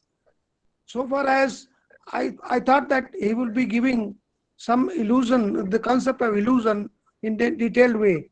And he has posed the problem 4.5 illusionism. So I wonder why only 4.5 illusionism. There may be many other ways also. So my query, very small query is here, that is he translating illusion of Mithyatva of Advaita Vedanta, or is he giving a psychological interpretation of illusionism? For example, the rope snake, he has given this phenomenal example. For us, we can understand this thing, but for the reality, Brahman, this is totally something very different. This is the play of Maya. Mm-hmm. That's why we are put into Mithyatva. So let me put my observation in this way. And again, I should thank Anandji. But I have heard so many Western scholars, Dr. Ellen, who was the student of T.R.V. Murthy Saab for some time in the past, the very beginning, and Iona Kuchuradi, many other thinkers. He has given the series of examples of them. Most of them are the psychological interpreters of the philosophical concepts. So this is my humble submission to Dr. Anand, that whether he is trying to give psychologism of illusion, or is he trying to give the philosophical notion of interpretation of mithyatva? Thank you. Sure. So the answer is I'm giving the philosophical one. In fact, the theory of illusion that I took comes from Gangesha, a Navya Nyaya philosopher. So I mean, if you want to talk Indian theories of illusion in philosophy, I'm happy to talk about that. But I'm not talking about a psychological notion of illusion. I defined 5 types of illusion very clearly. One of them is taken from Gangesha directly in a chapter of his great work on epistemology. So I'm definitely well understanding of the thing. So if you want to talk about Mithya versus or Maya, or you want to talk about avidya or any of those concepts, we can talk about them. I don't know.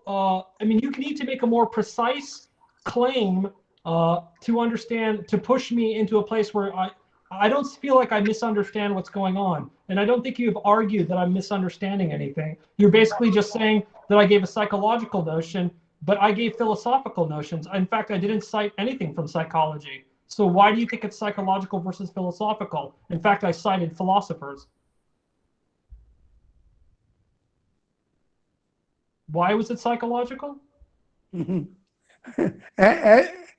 I feel like this, that this is the psychological, your interpretation is turning towards more on the psychologism, not But to why? But philosophy. why? But why?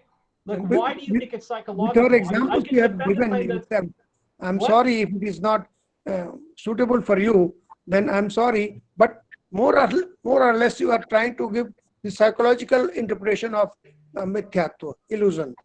And No, I'm you are not. using That's false. That's false. I'm giving a philosophical interpretation and a only in less the theoretic. in the end part of your lecture. I Yeah. feel that you are giving something about Advaita Vedanta interpretation, but that too, I wonder if it is all right. I'm sorry if it is not suitable for you. It is suitable for me, but I'm trying. Look, so you have to understand. My goal is to have a cross-cultural conversation with philosophers all over the world. That's the kind of job that I engage in. So I look forward to talking with Indian philosophers, and I want Indian philosophers to participate in a global conversation about consciousness. So in a global conversation about consciousness, it's okay to say, I think that your theory is not really capturing the subtle detail of the theory that comes from my tradition. But in fact, Professor, you have not pointed out where in my argument I presented something psychological as opposed to philosophical. So you are not, in fact, allowing me the opportunity May I to defend intervene? my position. May I intervene? Sure. If you have you seen the book of Dr. Allen, Self and Other? No, I have not. I'm sorry.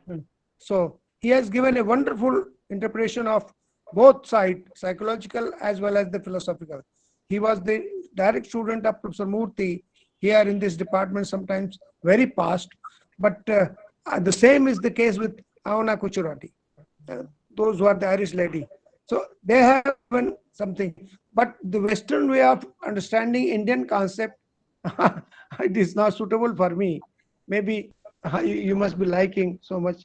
So I just want to. I disagree. I'm not having a Western interpretation of Indian philosophy. I think that's a way of hiding behind doing global philosophy. If you want to not talk to non-Western non-Indian philosophers because you think they have a Western conception, I don't know how the conversation will proceed. I'm trying to bring greater understanding to the world by communicating with everybody and talking with them and having an attempt to understand each other. But I don't know. It doesn't seem to me like you want to engage my actual idea. You just want to tell me that it doesn't suit you. Well, I can't do anything. I can't respond to that. I'm sorry. I tried.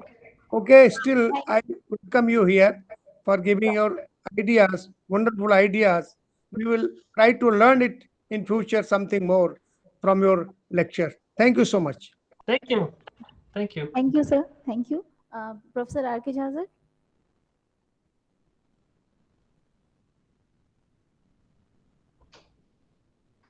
Well, first of all, I would like to thank Professor Anand for giving such a wonderful lecture. It was a pleasure listening to it. And certainly you have given a Western interpretation to the Indian tradition. Am I audible? Okay. So, but while I was listening to all this, some observations came to my mind, and related to that, some queries have also come up. So I would like to, present what I have thought, what I'm thinking about regarding your lecture, and what are the certain queries that I have. One thing I feel that whenever we talk of any kind of illusion, it is a relativistic concept. You can think of illusion only with respect to reality. It cannot be, talked in isolation unless you have a concept of reality. There must be some working concept, definition, idea of reality. With respect to that only you can have a concept of illusion. So talking about illusion in isolation may be somewhat lopsided, I would say. If not actually wrong, but it would be lopsided. The two things have to go hand in hand. Otherwise, it will be difficult to understand what kind of illusion you are talking about, although you have tried to give it in detail, and definitely you have tried very hard in that. But there can be various levels of understanding and various levels of awareness and cognition, and in the context of those levels there can be different concepts of reality and correspondingly different concepts of illusion as well. So we have to be careful about this. There is no one single concept of reality and no one single concept of illusion. As you have already considered that in your lecture, that there can be things which can be considered real at one level and which can be considered as illusion at another level. So I don't need to repeat that. But certainly I felt that the concept of reality has not been highlighted as much as the concept of illusion in your lecture. If that had been done, then it would have been perhaps more easily comprehensible. It would have been easy for the listeners to follow, because what concept of reality are you taking into consideration for uh, reaching out to the concept of illusion? For example, in the Indian context, if we talk in the context of Indian tradition, then we can say that if you talk of the Advaitic kind of ultimate reality, then with respect to that, everything is an illusion. But if you talk to the phenomenal kind of reality as it is given in the Advaitic tradition, then everything in the world is also real. And your concept of the individual consciousness as Jeev, that also is real at that level. But the same two things, the world as well as the individual self, they are termed unreal and illusory with respect to the highest perspective. So this thing is very important, and it has philosophical significance. And I think the discussion of reality and illusion must go hand in hand. Otherwise, it would be lopsided. That is one of my observations, and I would like to have your reaction on that. The second point is, when you were discussing about non-dual consciousness and dual consciousness in your presentation, I saw regarding non-dual consciousness, you had said that non-dual consciousness, even that is about something. Now, I have certain reservations about that, because if it is non-dual consciousness, then non-dual consciousness, how can you have it about something? The moment you say about something, that something certainly will be logically understood to be different from the consciousness. The moment you take it to be different from the consciousness, you cannot go do away with the dichotomy of subject and object. In that case, the non-duality itself will come under question. So that is one thing that I noted, which you have given in your presentation, which is somewhat problematic. Another thing I want to say, in the end, you had very well summarized the four options of symmetrical and asymmetrical kinds of options. As far as the contemporary understanding of Advaita Vedanta is concerned, I think that would certainly come under the asymmetrical kind of option, because for them consciousness is real, but with the individual Jiva or the individual consciousness, the self, that would be compared to that would be unreal. So, but I have certain questions also and reservations also regarding the Advaita Vedanta understanding that we have today, and which you are mostly relying on. For example, when you are saying that there is non-dual consciousness, there is nothing that the consciousness is doing, nothing that the consciousness is thinking. Now, I want to refer to certain Upanishadic statements. For example, Ekoham Bahusyama, this is a Vedic statement. Now, when you have this statement coming from the Vedas with reference to Brahman, when it is the sole reality, non-dual reality, and in fact, in the context of Advaita Vedanta, we have to think of the absolutist framework. So in the absolutist framework, there is nothing other than that universal consciousness or Brahman. And when it is thinking of Ekoham Bahusyama, then where do you put this kind of conscious thinking, this ideation process? Can you say that this is remaining exactly non-dual? There is a thinking process going on. Otherwise, this whole statement will lose its sense. So this thinking process, if it can go within the consciousness, that universal consciousness of Brahman, it shows that there is a kind of inner possibility of thinking in a dualistic framework within that non-dual reality. Now, this is something that is not usually appreciated in contemporary understanding of Advaita. but I'm saying it from my side, and I will further, give one more elaboration of it. So I certainly feel that there is a kind of inner dynamism, inner duality involved in the non-dual consciousness. Otherwise, Ekoham Bahusyama will not make any sense. Secondly, when Brahman is referred to as Satchit Anand and it is referred as the Swarup Lakshan, as the core characteristics, intrinsic characteristics of Brahman, without which it cannot be, then when you say that there is Anand, Anand is usually understood in the sense of bliss. All the commentators usually take it in the sense of bliss, Anand. Now, Anand is a cogitative experience. It's a experience that must belong to some consciousness. It cannot exist in isolation. It cannot exist as a separate entity outside the Brahman. Because, remember the absolutist framework of Brahman. So if absolutist framework of Brahman is maintained, and if that Brahman is indicated as Satchit Anand, being its constitutive characteristics, then Anand itself is an experiential characteristic constituting the nature of Brahman.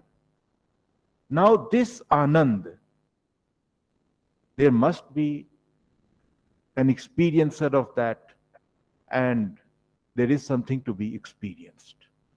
Again, this reference as Satchit Anand also points to, my understanding of the higher Brahman, the non-dual Brahman, as something which has an inner dynamism, conscious dynamism, in which there is the possibility of knowing something, experiencing something, and yet the non-duality is maintained. So it is not, when you have referred to as non-dual consciousness as knowledge of something or consciousness of something, this something is very, very, qualified. It has to be clarified what you mean by something. Because if something is referred to in the ordinary sense, then it will become dualistic. So this is something that needs to be clarified. And this clarification, I find very much pronounced and highlighted in Kashmir Shaivism. When you look into the Kashmir Shaivism tradition, there you find that there is always the talk of the absolute framework, the non-dualistic framework of Shiva. They also referred to as Brahman in Kashmir Shaivism. They have no aversion to the term of Brahman. And they are talking of two aspects of Brahman, Shiva and Brahman. Shiva and Shakti. Now, they refer to these two aspects as Prakash and Vimarsh. Prakash is the subject aspect. Vimarsh, Shakti, is the object aspect. But this subject-object aspect cannot be compared to the empirical subject and object, where there is a distinction in terms of space and time. This is an inner duality in which there is an underlying non-duality. It's like, the light and the heat belonging to fire. You talk of the light and heat of the fire, but you don't mean that the light is situated somewhere separately from the heat. They are one and the same. And yet you can think of the two, talk of the two, but their locus is the same, their identity is the same. Similarly, in Kashmir Shaivism, when they talk of Shiva or Brahman in its highest and intrinsic nature, then there is talk of Shiva and Shakti, Prakash and Vimarsh, the knower and the known, and that explains, they also explain very clearly that there Shiva as Prakash is inherently and necessarily aware of the Anand, the bliss, that is the aspect belonging to it, the Vimarsh or Shakti. So the confusion that is somewhat there in the contemporary understanding of Advait, you find that is resolved in Kashmir Shaivism very clearly. In fact, at this point, I would also like to point out that Adi Shankaracharya, he had written a text, independent text, Saundarya Lahari. Usually it is considered as a tantric text, but the authorship is undisputed. And in this text of Saundarya Lahari, that ultimate reality has been presented in terms of Shiv and Shakti, where it has been pointed out repeatedly that they are synonymous. They refer to one and the same metaphysical reality. And they have been referred to as Prakash and Vimarsh, the two aspects of the same reality, the knower aspect and the known aspect, and the conscious aspect and the bliss aspect. There are so many ways in which these two aspects have been referred. So I believe it would be more consistent and more perhaps acceptable if we can look into the Kashmir Shaib interpretation of the nature of that higher reality, and also appreciate that this understanding is very much there even in the Advait Vedant tradition, especially if we look at the way it has been presented by Shankaracharya. I would not say the same about the later tradition of Advait Vedant, but in the tradition of Shankaracharya, taking into account all his works, the commentary works as well as the independent works, you will not have any doubt remaining that he is very much in line with what has been presented in Kashmir Shaivism. So, and this is certainly this is a symmetric option that you had presented at the end of your lecture, in which the consciousness is real and the self is also real. In fact, this is the hallmark of the Tantric tradition, to one of which is, of course, Kashmir Shaivism, that they treat the world also as real, the things of the world also as real, not in terms of the names and forms and the individual distinctions in terms of space and time, but in terms of the underlying substantial reality which is responsible for upholding them as well as projecting them. So the problem of decomposition that was pointed out, that is also in a way resolved in Kashmir Shaivism by saying that Shiva has perfect freedom, swatantra. Now this swatantra or perfect freedom literally means that it is capable of doing anything through his consciousness and within its consciousness. So this absolute freedom, there is no limit. There is nothing impossible whatsoever. Things may appear impossible to you because we are living at the phenomenal plane, and we know, we have an idea of possibility and impossibility in terms of what we see and what we experience and what we can possibly think through our discursive intellect at this phenomenal plane. But at that higher plane of Shiva, there is no restriction whatsoever. And that is why it is termed as perfect freedom, and it is said that Shiva is perfectly swatantra, free. So this problem of decomposition, that does not arise here. It is the sweet will of Shiva which is responsible and which is capable of creating a world of this kind and a world of any kind, or of not creating any world at all. It all depends on the will of Shiva. So I would like you to also take a look at the Kashmir Shaivism viewpoint for understanding the problem of consciousness. And of course, I would like to have your response and comments on my observations. Thank you. Okay. Thank you very much. I was very honored to listen to what you had to say, and I learned a lot from what you had to say, and I am not as knowledgeable as you are on all of the things you spoke about. You also spoke for a long time, and so I had to remember a lot of what you said. So I'm now going to try and give my response to all of it. I will start at the beginning by talking about the first point you made, which is that one should talk at length about the nature of realism when they are talking about illusionism. I think you're 100% correct. It was a mistake of mine to not talk more about realism, but I can give answers to what I'm after when I talk about realism. But maybe if I answer the second part of your point here, I can also make a sort of subtle maneuver here that'll help you see something. So there is a way of understanding Sankaracharya's Advaita where there is a notion that I like to call relativistic realism.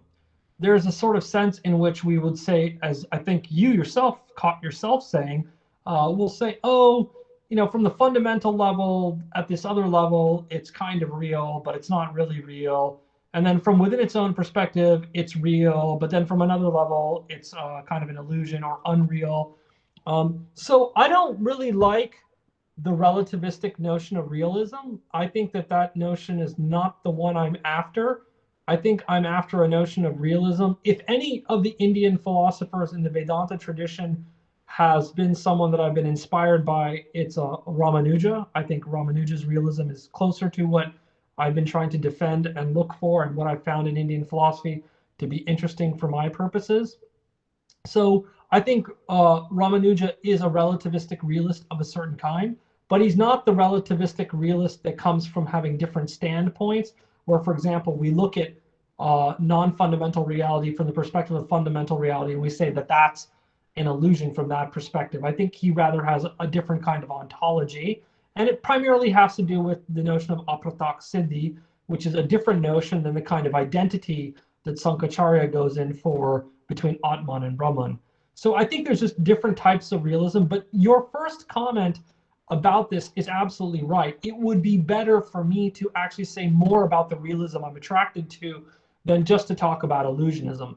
The reason why I focused on illusionism is because I find that these days in cognitive neuroscience, physics, and in philosophy, there are a lot of people who are very into the idea of illusionism. And so that's kind of become a very prominent thing to talk about in various schools of philosophy. And so I've decided that I wanted to title my talk as something about illusionism, because by focusing on illusionism, I can capture the number of people that are interested in that area. But again, I just want to reiterate that you're absolutely correct, that someone who's going to talk about illusionism should equally talk about realism, and I will correct that as a consequence of what you have pointed out. Your second point was to question the way in which I discussed non-dual reality, non-dual consciousness versus dual consciousness. So here, there is something going on which might have been a mistake in the way I wrote my slide, but it's not a mistake of confusion in my mind. I think I understand it very well. I just don't always have a good way of writing it out because it's hard to explain. So dual consciousness is subject-object, it's intentional, it's directness, it has an aboutness. But non-dual consciousness to me seems to be more about realization. And I know that realization is a relationship that has an intentional flavor to it. I know that realization is realizing what. So there's an about, what did you realize? So I don't really mean realize in the sense in which we use it in English, like Johnny realized the solution to the problem, or Vikram realized what the answer to the math problem was. I don't mean realization in that sense, because that obviously is intentional. I kind of mean realization in the non-dual sense, in the sense in which something is realized, but it's not in an intentional relation. And I guarantee you that that is going to be a difficult notion to understand. However, you know, as far as I'm concerned, I am a fan of non-dual consciousness in the following sense. I want more people in Western philosophy to take seriously discussions of non-dual consciousness the way in which they take seriously discussions of access consciousness. So the idea that I was coming up with, my argument was, if Western philosophers are fascinated by the distinction between phenomenal and access consciousness, even though they recognize that phenomenal consciousness is something they have a better grip on and access consciousness is controversial, why can't we introduce from Indian philosophy the discussion of dual consciousness versus non-dual consciousness, even though we have a better grip on dual consciousness than we do on non-dual consciousness?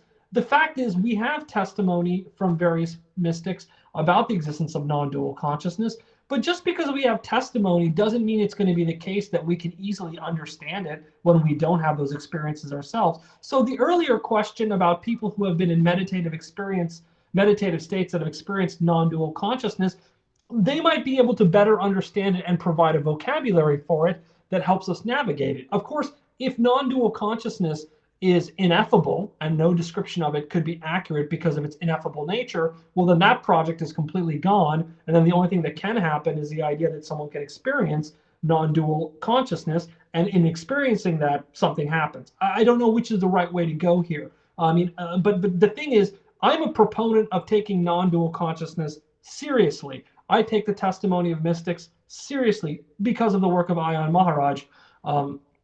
in India, who's a philosopher who works on the testimony of mystics and Ramakrishna. So I take this very seriously. But if the argument against me is that, well, I don't think you properly brought out the flavor of non-dual consciousness because you kind of had this aboutness relation in there, and that kind of made it sound like dual consciousness. I admit I'm not an expert at talking about how to make non-dual consciousness clear. That's a very hard topic, and it's probably going to be the case that many descriptions of non-dual consciousness are going to be largely heuristic. They're not going to be accurate descriptions because language is intentional. It's directed. And because of that, you're trying to capture something that is non-directed in a directed vocabulary. And that seems to me like an essential category mistake. There's going to be some kind of problem there. But I want to take seriously that there are non-dual conscious states. What I do not want to take seriously is the idea that because non-dual consciousness is more fundamental than dual consciousness, for example, on an Advaitin picture, it turns out that dual consciousness is an illusion. And this same argument can be made from the Buddhist perspective also. That's in fact the version that Jay Garfield is running. He's running it from the Buddhist perspective, not from the Advaitin perspective. But I think both those schools share this common idea that somehow dual consciousness is some kind of impoverished, lower form of consciousness that is not as worthy as non-dual consciousness. I don't take that seriously. I don't think that's a legitimate position. I think dual consciousness is real. It's what we experience in the world where intentionality is required. And non-dual consciousness is something that some of us can experience. Hopefully more of us can experience. It's a wonderful thing, but it's something that's just a different kind, and it exists in a fundamental experience, or it's real in a different way. So again, my concession to you is that you were correct. I did not write in my slides correctly the way to describe non-dual consciousness. However, I just want to clarify, I'm a proponent of its existence.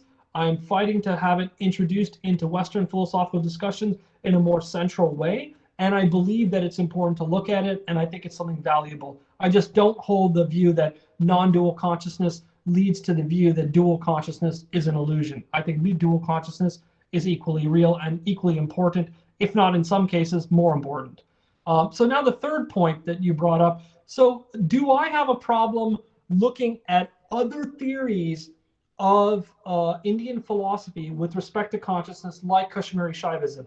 No, in fact, I have a friend that I spoke to a couple of months ago, and she was very interested in working with me and writing a paper precisely on how Kashmiri Shaivism can solve the decombination problem. So I've already had this discussion with other philosophers in the West that I work with about how we can solve problems in like the decombination problem by looking at other traditions of Indian philosophy, and Kashmiri Shaivism has come up. The reason why I don't work that much on Kashmiri Shaivism is because there are a lot of other great scholars I know, like Arundham Chakrabarti, who's very interested in Kashmiri Shaivism, and Staneshvil Timilsina, who's also very interested in it. It's just a tradition I don't know as much about. I'm still right now spending a lot of time exploring the work of Ramanuja, who I find very fascinating. Hopefully I will get a time in my life to learn more about Kashmiri Shaivism. But in terms of what you're saying and the value of looking at Kashmiri Shaivism, I think it's absolutely certain that it's valuable. It's just not always the case that everything we find in Indian philosophy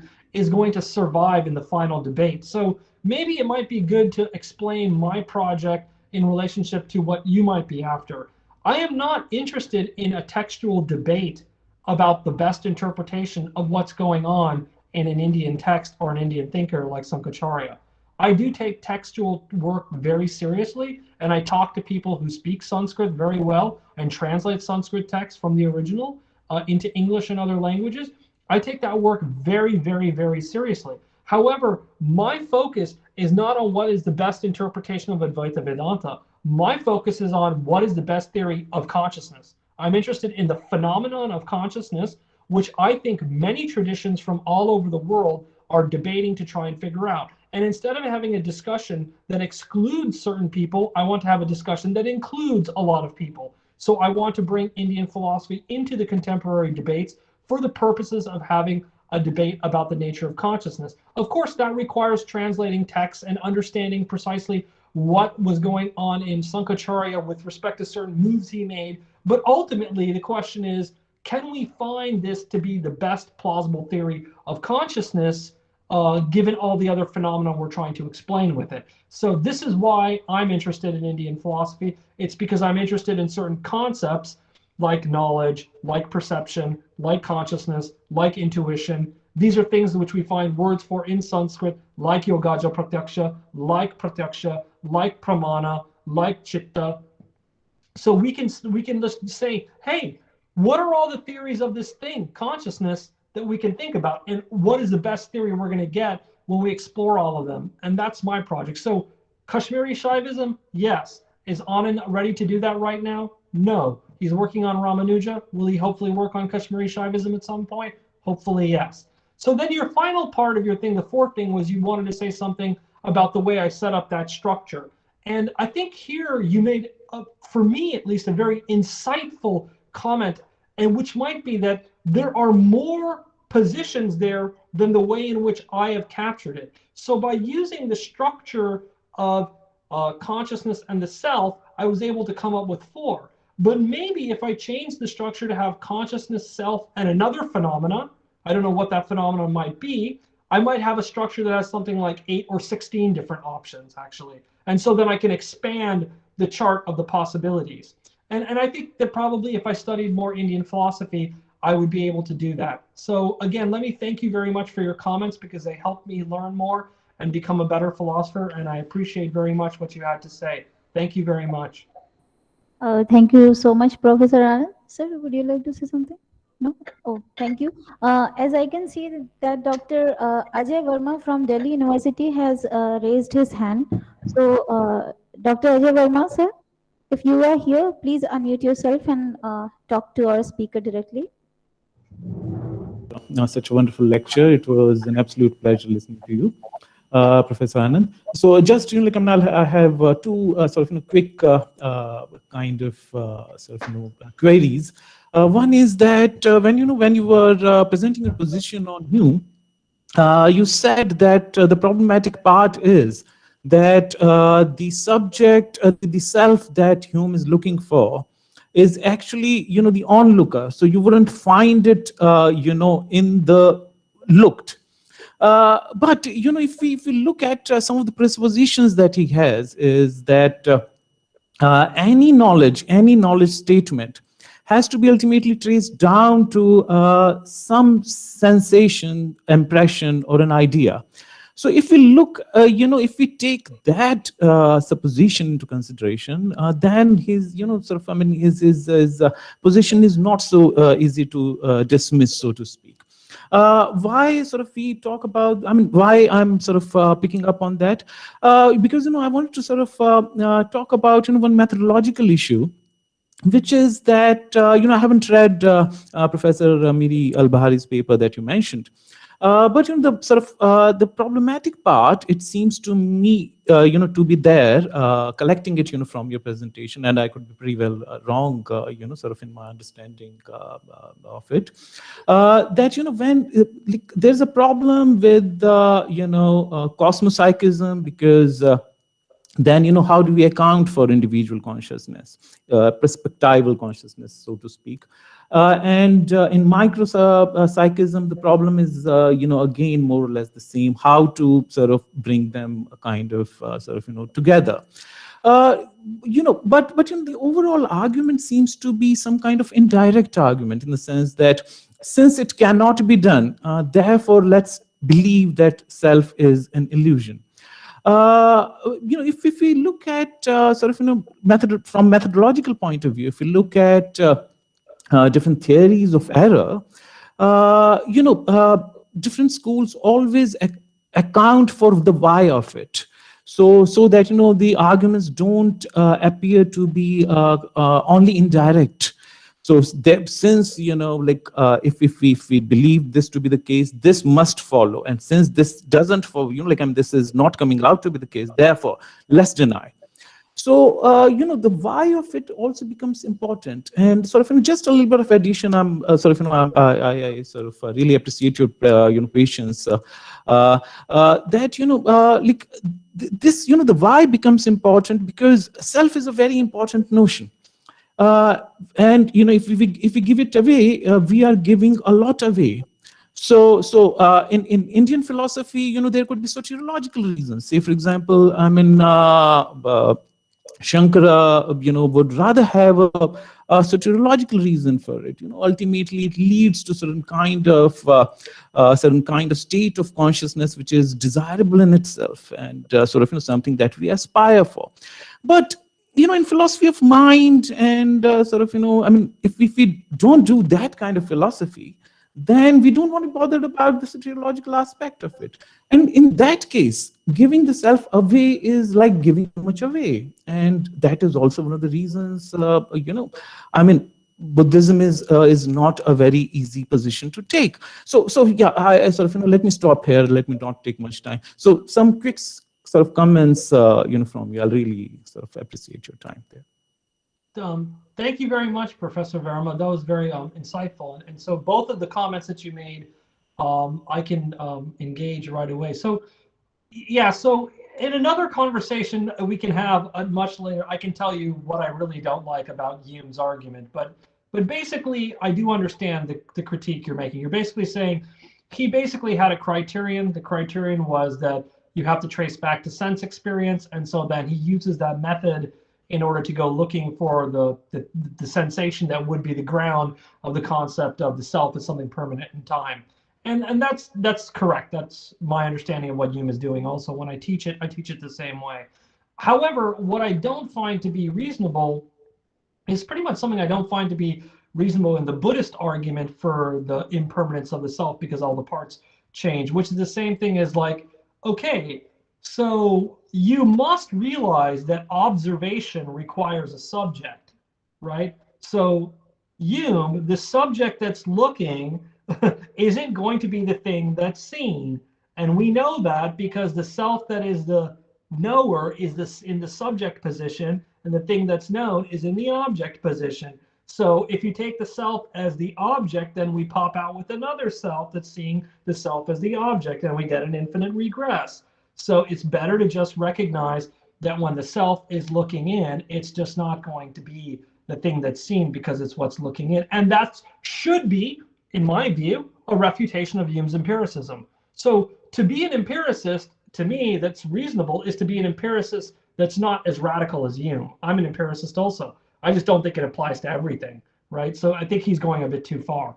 The second claim, though, that you make is actually kind of my main reason for getting into the illusionism stuff. So, and I think you really crystallized it nicely. So if you give up on, so the thing is, yeah, so Miri al-Bahari's motivation kind of is like, you can solve the decombination problem by taking this Advaitin move. That's basically what she says in her new paper. And that's basically the, but the thing is, you are right. You're very right. And actually, it's my reason also. The question is this: how much do you really gain by solving the decombination problem, but then giving up on the self? And it's tied directly to soteriology. So if you just make the modal move by being Advaitin, but you don't buy the soteriology, then what's the point in making that move? This is the point I think you're making, Professor Verma. I think you're capturing correctly. Like, if you don't tie the soteriology to why you would drop the existence of the self as a reality at the ordinary level and the fundamental level being having no subject, then basically, if you don't buy this, why would you make that move? And Western philosophers actually are not that motivated by Miri al-Bahari's move, as far as I see it, because they think that their project is not connected to the soteriology, it's connected to philosophy of mind, as you pointed out, and the theory of the self. So someone like Galen Strawson is not going to give up the self in order to account for solving the decombination problem. I mean, he's not even a cosmopsychist, he's a micropsychist, but some people like even Philip Gough might not be motivated to drop that because of the theory of the self that they want. I myself don't want to drop it, but my reasons have to come from accepting Ramanuja's position, which I think there is a real self and there is also real consciousness at the fundamental. So I'm more motivated by Ramanuja. But you are absolutely right. So part of my reason for rejecting illusionism in the Western context is that I think illusionism in the Western context is not tied to a soteriological project like the one in Advaita. As a consequence, illusionism in the West leads to moral nihilism. I think because illusionism isn't tied to a soteriological project in Western philosophy, moral nihilism and moral disorientationism is what solves. So in order to make illusionism complete as a theory in Western philosophy, I actually think you have to tie it to some soteriological project, be that Advaitin or not. But thank you very much. I very much agree, at least with the second comment that you made, although I don't think I'll ever find you very convincing. Yeah. Thank you so much. Thank you so much. Just a bit of correction. I'm not from Delhi University. I am at JNU.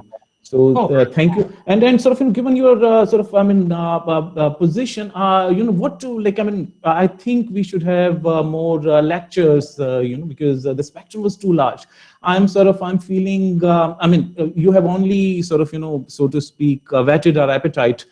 Because some slides had to be foregone in your lecture. I would love to sort of hear from you about Buddhist position. So thanks so much. Thank you so much for your response. Thank you, sir. And Dr. Baleshwar Prasad Yadav, sir, is willing to ask a question. We'll take up one or two more questions, sir, if you don't mind. Sure.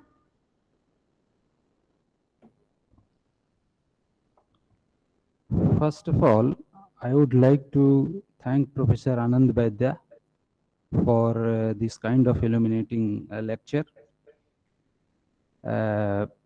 I would like to refer to the last portion of your paper, in which you have expressed from the Buddhist quarter to response regarding illusionism. So I would like to remind you one of your elaboration regarding a structural illusionism. Sir, you very well know that in the history of Western philosophy, the mind-body dualism was first of all erected by René Descartes. That's why he is said to be the official philosopher of mind-body dualism. And I would like to response from the Buddhist quarter regarding this kind of illusionism. And you may find a text from Tripitaka and that of Digha Nikaya, where it is mentioned Manta Asmi Namanye. That thing, this is translated as it is not such that I deem or I accept that I am. Manta, I deem. Asmi, I am. And it is not like that. So this kind of dualistic illusionism is rejected outrightly in Buddhist perspective when you will go to the original text of Pali, Buddha Vachan or Buddha words. So this may be taken. And one thing that I would like to say regarding Buddhist perspective, that when you come to see from a Vedantic perspective as a resolution to this kind of a dualistic illusionism, that is also taken as illusionism in Buddhism. So dualistic and non-dualistic both can be taken as illusionism from Buddhist perspective. And secondly, I have to say something about one of your slide that you have expressed regarding rejection of the Buddhist permanent soul. Of course, your conclusion is right that there is no permanent soul in Buddhist philosophy. But when you have tried to stretch the Nam out of the Nam-Rup complex, that is mind-body, that is psychophysical complex, you have taken 4 ingredients. That is, please, if you want to go, see, you go to that slide, that sensation is impermanent, perception is impermanent, volition is impermanent, consciousness is impermanent. And perhaps I think that you have conceptualized the concept of Nam. I have objection here. What is volition? Volition is translated as, volition is taken to be the translation of Chetana, and Chetana is different from consciousness here. So you have not included here Sankhara, that is disposition, that makes the entire concept of Nam. So I think that is missing, and I think it must be corrected. Thank you. Okay. Thank you very much. You're absolutely right. So if I left out of the Buddhist argument one of the 5 skandhas. So I believe that the argument runs by saying these are the 5 parts. Each part is impermanent, so there's no permanent self. That's basically the structure of what I think the argument is. I think your criticism is, well, you didn't properly illustrate the 5 different parts because you failed to talk about dispositions in relationship to volitions and consciousness. And so this is correct. Maybe I misconstrued the way it should be presented with the word volition and with the word consciousness. I apologize for that. I can definitely do better in the future. But let me reiterate the point that I want to make about that argument. So at least part of what I am saying is that the argument for how the self is known to be impermanent in Buddhist philosophy, at least this argument, it seems to depend again on observation, right? How do we know that there are 5 parts to a human? How do we know that these things change over time? We know them because someone is observing, right? I observe that my volitions change. I observe that my dispositions change. I observe that my consciousness change, right? But what is the thing that is observing all these changes, right? So the same thing that happens to Hume, I think, can be applied to the Buddhists as well. So it is true, I should be more correct about how the Buddhist argument is presented, but I don't think it's incorrect to think that the Buddhists have to tell a story about how it is that they can know that each of the parts change, because the idea should be that they know that there is no permanent self because they know each of the parts change. How do they know each of the parts change? They know it by observation. But then the question is, who is observing? And now I think they're going to say, well, there's an observer there, but the observer changes in time all the time because it's impermanent, right? So that's where I get a little bit confused. I'm not really sold on the idea that the self as it's understood in Buddhist as an impermanent thing makes sense to me. And so I'll give you one larger response here. Oftentimes in Indian philosophy, the way the Buddhists are set up against other Indian schools is that the Buddhists think that there is an impermanent self and the Hindu schools think that there's a permanent self. And now this debate to me from the Western philosophical perspective, and now I am being a Western philosopher and not a global philosopher, it looks like a false dichotomy. Because if impermanence means no duration in time and permanence means all duration throughout all times, there's a third option there, which is semi-permanent, something that durates for some time but doesn't durate for all times. And I would think that the nature of the self is something that's semi-permanent. It's not permanent in time and it's not impermanent. So the two options that are oftentimes presented in Indian philosophy between Hindu philosophy and Buddhist philosophy, they appear a little bit of a false dichotomy to me from the perspective of global philosophy, because I would think that another position is that the self is semi-permanent. Now, some scholars of Buddhist philosophy have pointed out to me that not all Buddhists think that the self is impermanent in the sense of having no duration in time. Some of them think that the self is impermanent in the sense that there's only one thought that goes by, but that's it. I also find that that's a little bit too weak for me. I think that the amount of duration has to be long enough to have something that Edmund Husserl talked about when he mentioned the idea of protension and retention and the structure of consciousness. So I have a Husserlian theory of the moment of consciousness, of a moment of consciousness as having a longer duration than just one thought going by.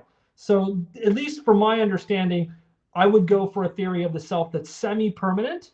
And my response to the Buddhists would be, how do you know that each of your premises are true? It seems that you know it by observation. If you know it by observation, there has to be an observer. So ergo, there's something that's not on your list.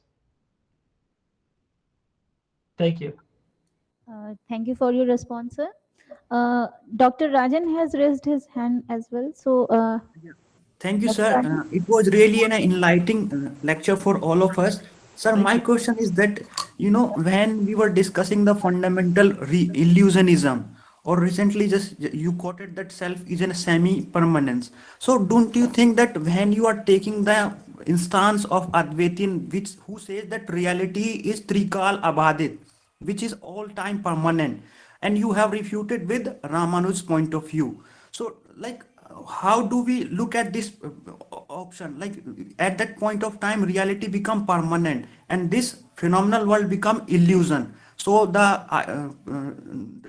the basis of binary and duality, you have shown that this phenomenal world is basically real. You give the example of virtual reality. So, but that is become basically, that becomes basically illusion in the, when we take the instance of that reality is trikal abadit. So how do you look at this, sir? So you haven't taken this instance of Advaitins, that the reality is trikal abadit, sir.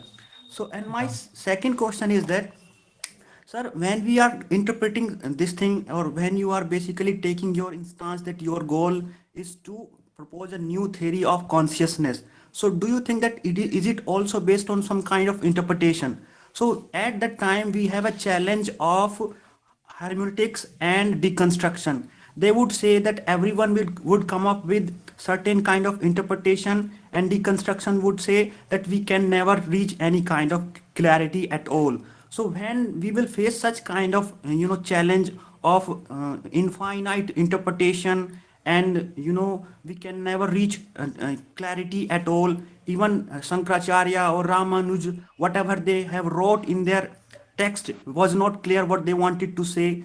How would you say, like, we can be assured about our interpretation of their notion of reality or consciousness or whatever, sir?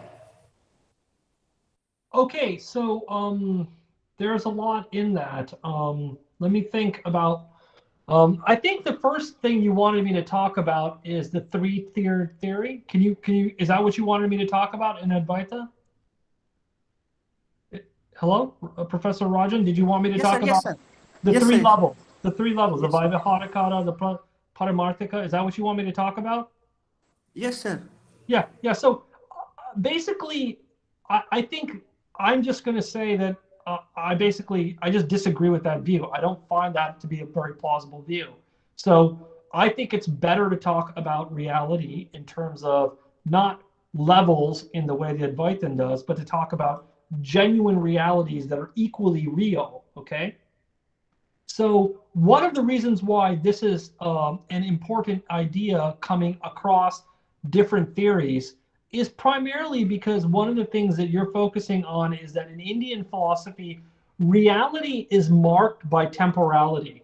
Like, this is something that it took me a while to figure out, but it sounds like when you describe Advaitin philosophy, oftentimes, like what's saying is something that's real or really real is the thing that is not sublated in time, right? So as long as it has the duration, so other things are sublated in time, so they're not real. And if we take that theory of reality as being contemporaneous with temporality, so temporality is the mark of reality. Like, your degree of reality is your degree of temporality. Like, that's definitely a very interesting idea. And actually, I think in some sense, I would like to explore the physics of time in order to understand what I really think about the idea that the mark of reality is temporality. I think I'm going to do some more work in studying theories of time to understand what I think about that. But on the face of it, it's not the one that I'm very sort of automatically taken in by. I'm not automatically taken in by the idea that reality is marked by time. I think this is part of the earlier question that came out, which was, I didn't spend a lot of time talking about the theory of reality. And that's a very good critique, because I should be expounding a theory of reality. I spend more time talking about illusionism. But I definitely think that my theory of reality won't take temporality as a criterion of it. So those are the 2 points about, so one is the 3 levels, and one is temporality as a mark of reality. And at least as I understand it, Ramanuja uses the temporality as a mark of reality in a different way than Sankaracharya does. That's kind of why I like the Ramanuja version. But in general, the idea of temporality as a mark of reality is something I'm not completely sold on. I find it very interesting, though. I think it's a very exciting idea, and I think I want to explore it more. In terms of the 3 levels of reality, again, it's the same problem. I don't think that's what I call the relativistic realism. So what's going on is that one level is real from another perspective. One level is real from its own perspective, but it's an illusion from another perspective.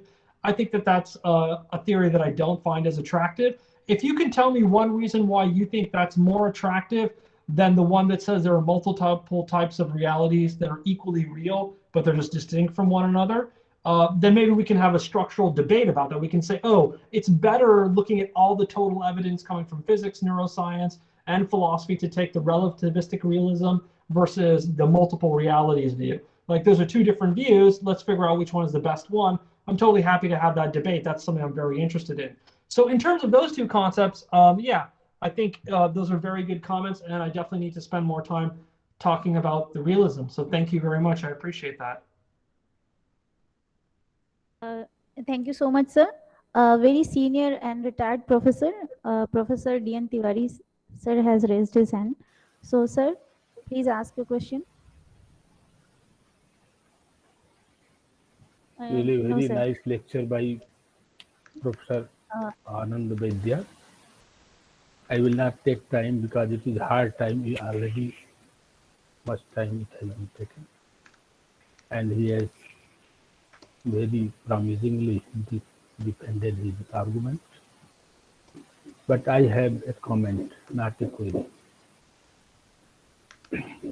Professor Anand has already talked about so many dualistic, non-dualistic theories of consciousness in Buddhism and in other theories, and about illusion, illusory consciousness and the consciousness. But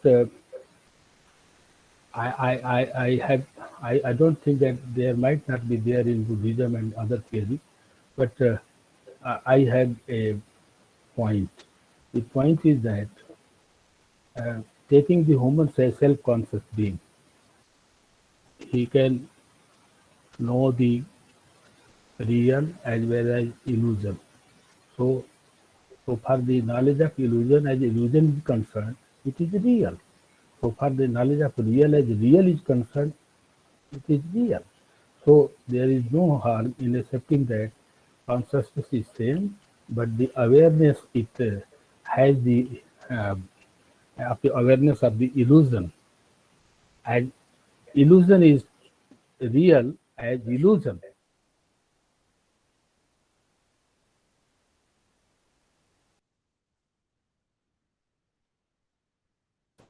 I can't hear anything. Oh.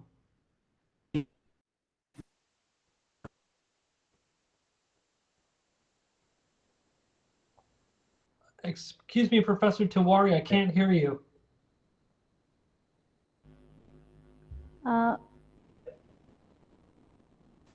I think there is some network issue on his side. So can I just, I heard what he was saying, and I just want to, I can pick No, up you a may response. respond, sir. You may respond. Yeah. No, I'm not going to, I mean, so I didn't hear everything you said, Professor Tiwari, but the first part of what you said, I definitely recognize this claim. So I definitely understand this move in Advaita philosophy to talk about it's real as an illusion, and then to talk about illusion and reality in this way.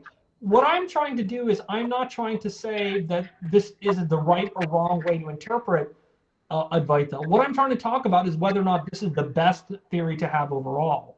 So I'm saying when I go to account for reality outside of just reading texts and philosophy, and I'm looking at all these different disciplines in philosophy, I'm not sold on the idea that the Advaitin view is the overall best view. So my view would be to look at the Advaitin view in relation to a lot of other disciplines. Now, some people think that when you go to, contemporary physics, you get a lot of confirmation for Advaita Vedanta. So, and actually, it wouldn't be surprising to me that some physicists, when they hear certain versions of Advaita, are like, well, that kind of sounds like what would be the right way to go. But oftentimes, I also find that physicists think that, for example, Jain Anekantavada is interesting also. So it's just hard to tell what philosophy fits with, what Indian philosophy fits with something in who would take certain views of physics to work. So but anyway, I definitely agree with you. There is a way of talking about what's real and what's an illusion in the Advaitin position that deals with what I call relativistic realism, and it also deals with the thing that the snake perception is real but as an illusion. So thank you very much. Thank you, sir. One of our colleagues is willing to ask a question. So, Dr. Rajiv Lochan Behra, sir, please. At first, I thank you so much, sir, Yeah.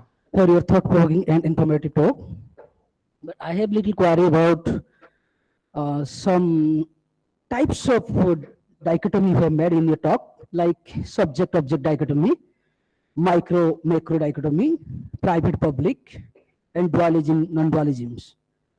The very fundamental issue is that when we talk about consciousness or study about consciousness, fundamentally we observe that it is non-shareable. That means it is very difficult to share with others. So, in this context, if you put it in a epistemic enterprise, perhaps you are pulling somewhat towards to make an evidence what you experience something about.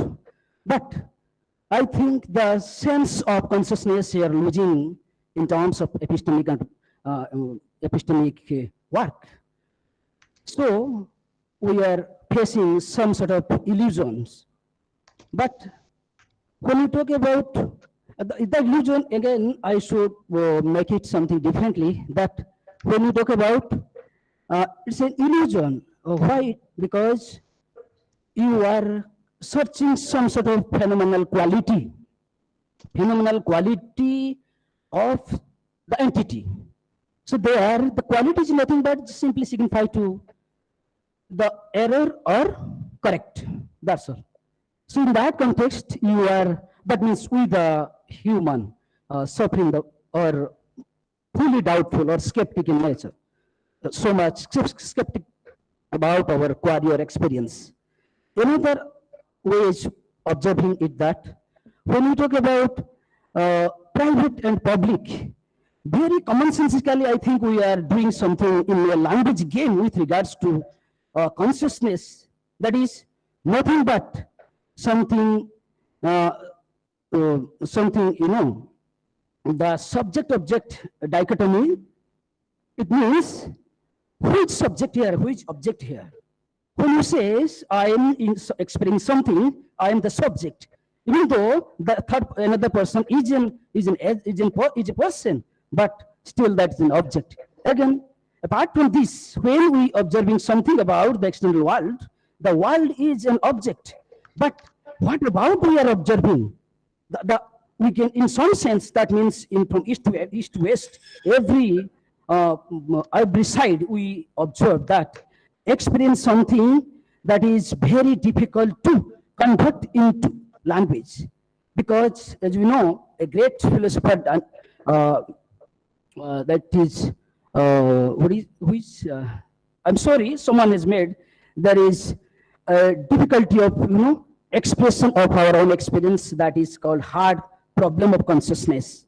If that is the case, then how do you think that it is something public and private enterprise which can be explained or which can be understandable very truthfully or philosophically?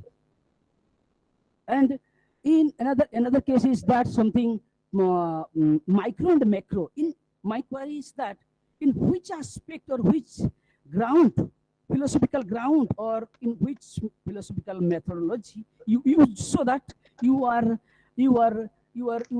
evaluating the size or shape of the psyche or consciousness in terms of macro and micro. Or if I'm wrong, then please could you try to explain a little more about that, both micro and macro. And I have very fundamental question is that something is can we have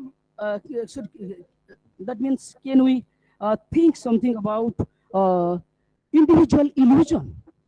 Of course, yes. How? Because when we just restrict in our consciousness, not putting in a epistemic enterprise, but even if we are using in an epistemic enterprise, there the consciousness is not a consciousness. That is something evidence, but evidence cannot be consciousness fundamentally. So, thank you so much. Okay. Thank you very much. There was a lot of different things you said. So there are two main themes I'm going to respond to. So the first theme was that you picked out various dichotomies, micro versus macro, public versus private. And I wasn't exactly clear what the critique was here, but I definitely felt that the idea was something like the following. I am using dichotomies that exist in language. Why should we trust that these linguistic things are really capturing what we need to be talking about? Now, if I made a mistake and that's not the criticism you were raising, then please try again. But I could only understand that the criticism you were making was that basically we have micro versus macro, public versus private. These notions are inherently problematic in themselves. And so why do we trust them in terms of capturing the phenomenon we're really trying to get at? And by the way, if that is your critique, that's a perfectly legitimate critique as far as I'm concerned. I think that's totally reasonable to raise that critique. But the response is kind of like the classic response that people give to language in this area all the time, which is like, I have to use language to talk about stuff that I'm trying to investigate. I don't think what I'm investigating are words only. I think what I'm investigating is what I use the words to pick out that is independent of the language. So language is definitely something that's there. Interpretation is something that's there. But I don't think I'm interpreting interpretations all day down. And I don't think I'm using language to talk about language. I'm using language interpretations to get at something that is not an interpretation or a piece of language. That's the world. So for me, the micro-macro distinction and the public-private distinction just is what is being used right now to talk about something. They could be mistaken notions, and then we change them. But I have to start with where we are right now. So at least if that was the critique you were raising, that's my response to that one. Now, the second critique that I sort of heard in here was sort of coming at the end. And I think the idea was something like there is a fundamental sort of confusion in the way in which things are being talked about with respect to evidence, because part of the idea was that I was linking consciousness with evidence, and evidence and consciousness don't have to be linked.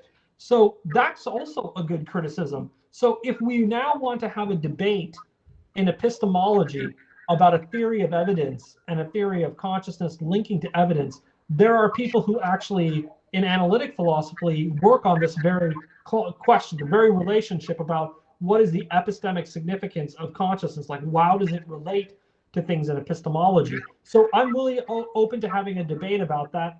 I tend to think that in the sense in which I was talking about knowledge, evidence has to be conscious. There are ways in which I can understand how evidence can be non-conscious, but that would be something different. So unless you want to go more into that debate on another occasion, there's not much I can say here. But I definitely want to admit that your criticism does make sense if what you're trying to do is say that my relationship between evidence and consciousness might not be a good one. That is actually a perfectly legitimate place to criticize me. So thank you. Thank you so much, sir. The last question is from Vikrant Singh, and that would be the last one. So, Vikrant, please ask your question.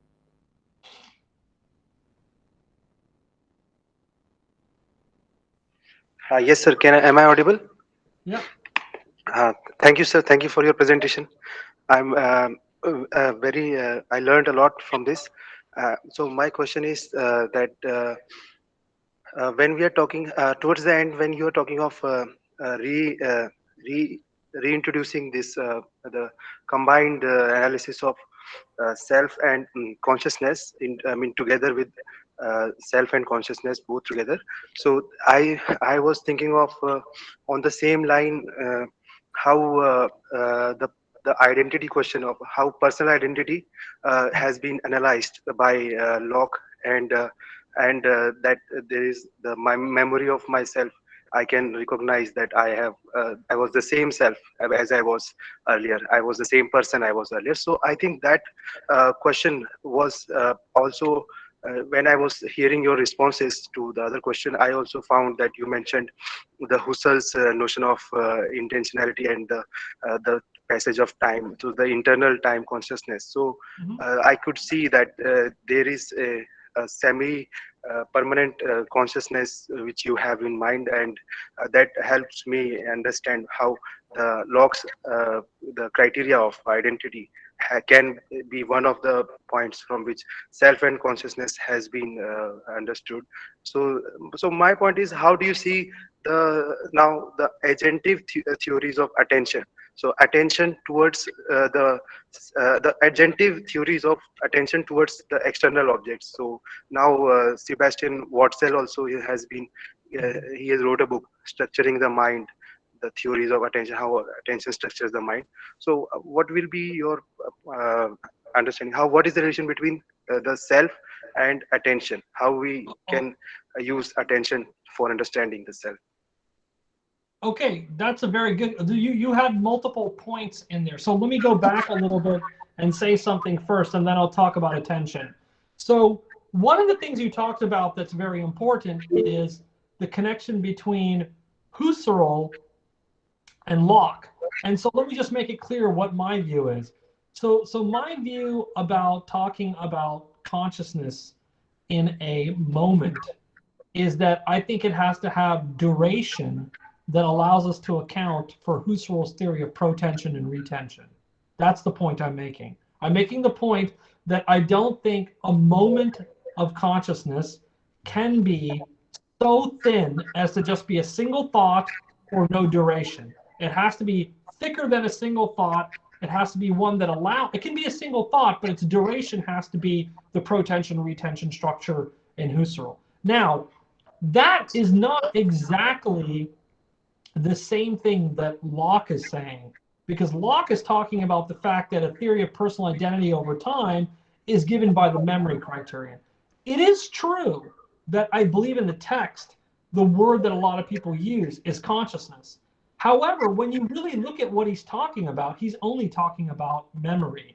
So I'm not so sure that he is really an example of someone who is talking about the self and consciousness in the sense in which I am talking about it. I think he's talking more about how to solve the problem of personal identity by thinking about the issue of memory across. And then there are, of course, many objections. So I actually do not buy Locke's theory because I think dementia is a good counterexample to Locke's theory. It's just like the famous Bishop Butler example. So it's the same problem. I don't buy Locke's theory. So I don't want it to be the case that you think that my theory of personal identity for semi-permanent cells, because because I've blocked into Husserl's theory, is tied to this Locke thing. I'm not a Lockean theorist about personal identity for a semi-permanent self. I'm more of a Husserlian about a moment of consciousness, and they both have the protension retention structure of memory. So you might think there's a connection, but I don't actually. But it's a very good point. Second question. What's the relationship between attention and the self? Well, Gennard and Guarneri wrote a very good book called Attention Not Self. It was published by Oxford University Press, and I reviewed it for Mind, the journal in Oxford. So if you want to read what I think about his book, which is the first sustained attempt to really talk about the attention and get rid of the self, because that's what sort of the book is about, and go through all these theories of attention, you can see what I say there. I mean, in general, I'm a pro-self theorist. I definitely, I think I've said it clearly. I'm a realist about the self, and I'm going to be pursuing a more or less realist theory of the self, and I'm open to certain forms of illusionism about the self, such as that it's not permanent in time. But we don't even experience permanence, so I don't understand what the illusion is there, basically. But yes, I definitely think there's a self. But more importantly, when it comes to attention, I think that there's a lot of work to be done now. And with my research partners in America, I'm starting to do work on attention and the epistemology of it. Now, I don't do a lot of work on Sebastian stuff. I don't know as much about Sebastian Watzel stuff because I was working more on Gennard and Guarneri's stuff. But in the future, there are going to be lots of people working on attention in consciousness and epistemology. The person that I'm more in contact with is Carlos Montemayor, who wrote a book called Consciousness, Attention, and Conscious Attention. So he actually very carefully links consciousness to attention and talks about them. And I believe he's influenced, he works off of and discusses a lot of the contemporary theorists in cognitive science and psychology. So I think that stuff is really important. The only person I know that's working on Indian philosophy and Watzel is Amit Chaturvedi. He's a very brilliant philosopher, a young person working at the University of Hong Kong. And Amit Chaturvedi has been working on the relationship between Sebastian Wetzel's work, and I believe some Buddhist philosophers. And so I know that there's work going on there. But basically, my view about attention and the self is going to be that there is a self, and it's not just reducible to attention. It's not attention, not self. I think there is a self. And I think the self has a capacity to attend to things. And I'm working on a theory of the epistemology of attention. So hopefully in the future, if you're interested in that, I would love to talk to you about that. But I don't have it worked out yet. Thank you, Professor Anand. Wonderfully presented and defended your talk. And after having a brainstorming discussion, now I invite Professor R.K. Panda for his remarks on the topic and the lecture. But let me introduce him to all of you. Professor Panda is currently working as a professor of philosophy at the Department of Humanities and Social Sciences, IIT Bombay. His research interests are philosophy of mind, philosophy of language, philosophy of education, and environmental ethics. This is not the first time when we are going to listen to him. And as we have already listened to him, and he really expresses his ideas with utmost clarity. So we are glad to have you, sir. Professor Panda, sir, over to you now. Thank you, Dr. Singh. Thank you, Professor Anand Vaidya and Professor Pradhan, and all other London participants who are present here. I'm glad that I could associate myself with this lecture series, and particularly the first lecture series. And I had an opportunity to listen to Professor Vaidya's very learned on scholarly lecture, I would say. There are so many ideas were shared with us, and it is very difficult for me to comment on each and every aspect of it. I think that also doesn't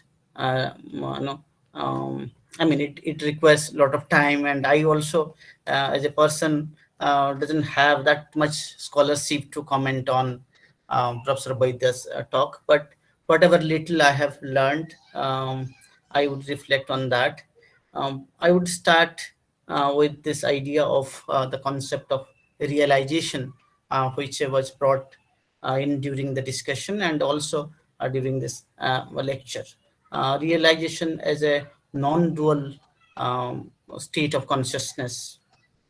Now, if this realization is non-intentional, as it was described, then can we also say that it does not have the phenomenal qualities or phenomenality?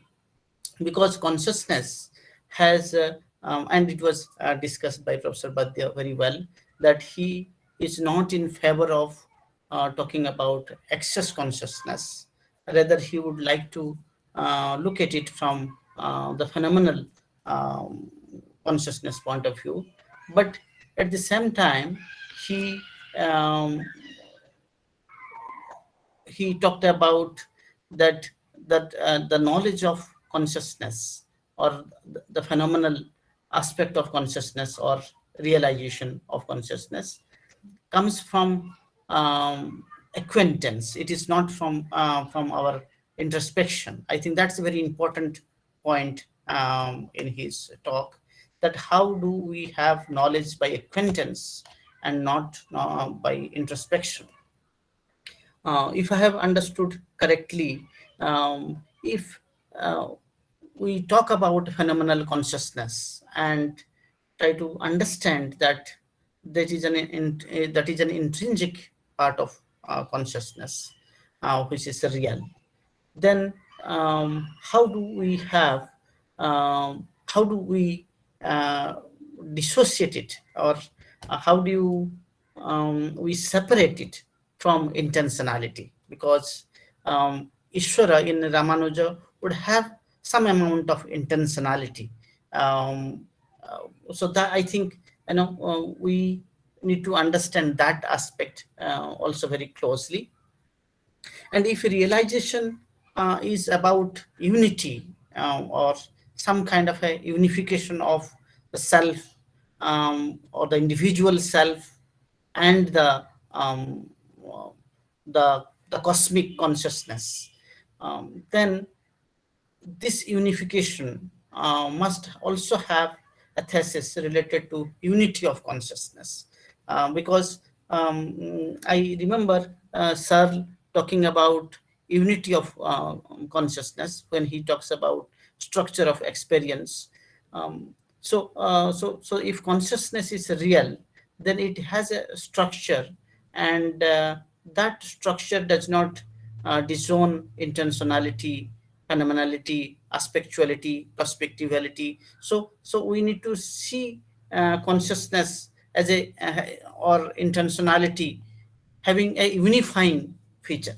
So that unification principle uh, at the realm of inner experience, because the concept of inner experience was also cited by Professor Jha and in response to Professor Vaidya. I think that's a very important concept. At what realm we are talking about dualism? That we need to take into account, because when I'm realized, say for example, if I have that realization of the cosmic consciousness, that I am part of that cosmic consciousness, or I am consciousness. So I am consciousness, there is no subject object dualism present here, and it also refers to a state of time which, or timelessness, or present, and it may not be, yes, it can be viewed from the Husserlian point of view, as you rightly said, referring to extending it to the past as well as to the future. But this presence of my realization is certainly ineffable, because it is, because that realization, as it has been um, told to us in Vedanta, that it is ineffable. So an ineffable state of presence cannot really be defined in words, in certain words. So or so that would lead to the idea of, incompleteness, that whatever realization that I have is still, not complete in certain sense. So I will talk about that later.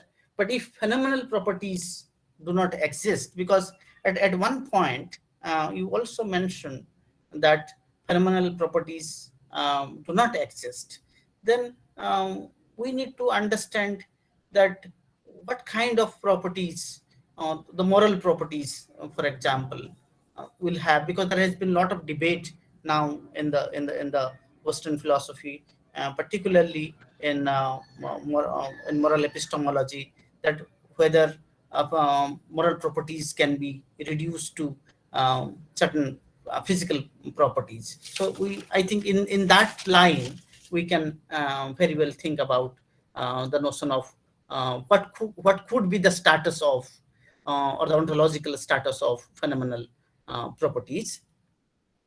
Um, if we now, let us come back to this idea of unity of experience. If consciousness has to be accepted as real, then we need to, and you have rightly reminded us that it is from the real we can really address, or we can know that something, we can know something.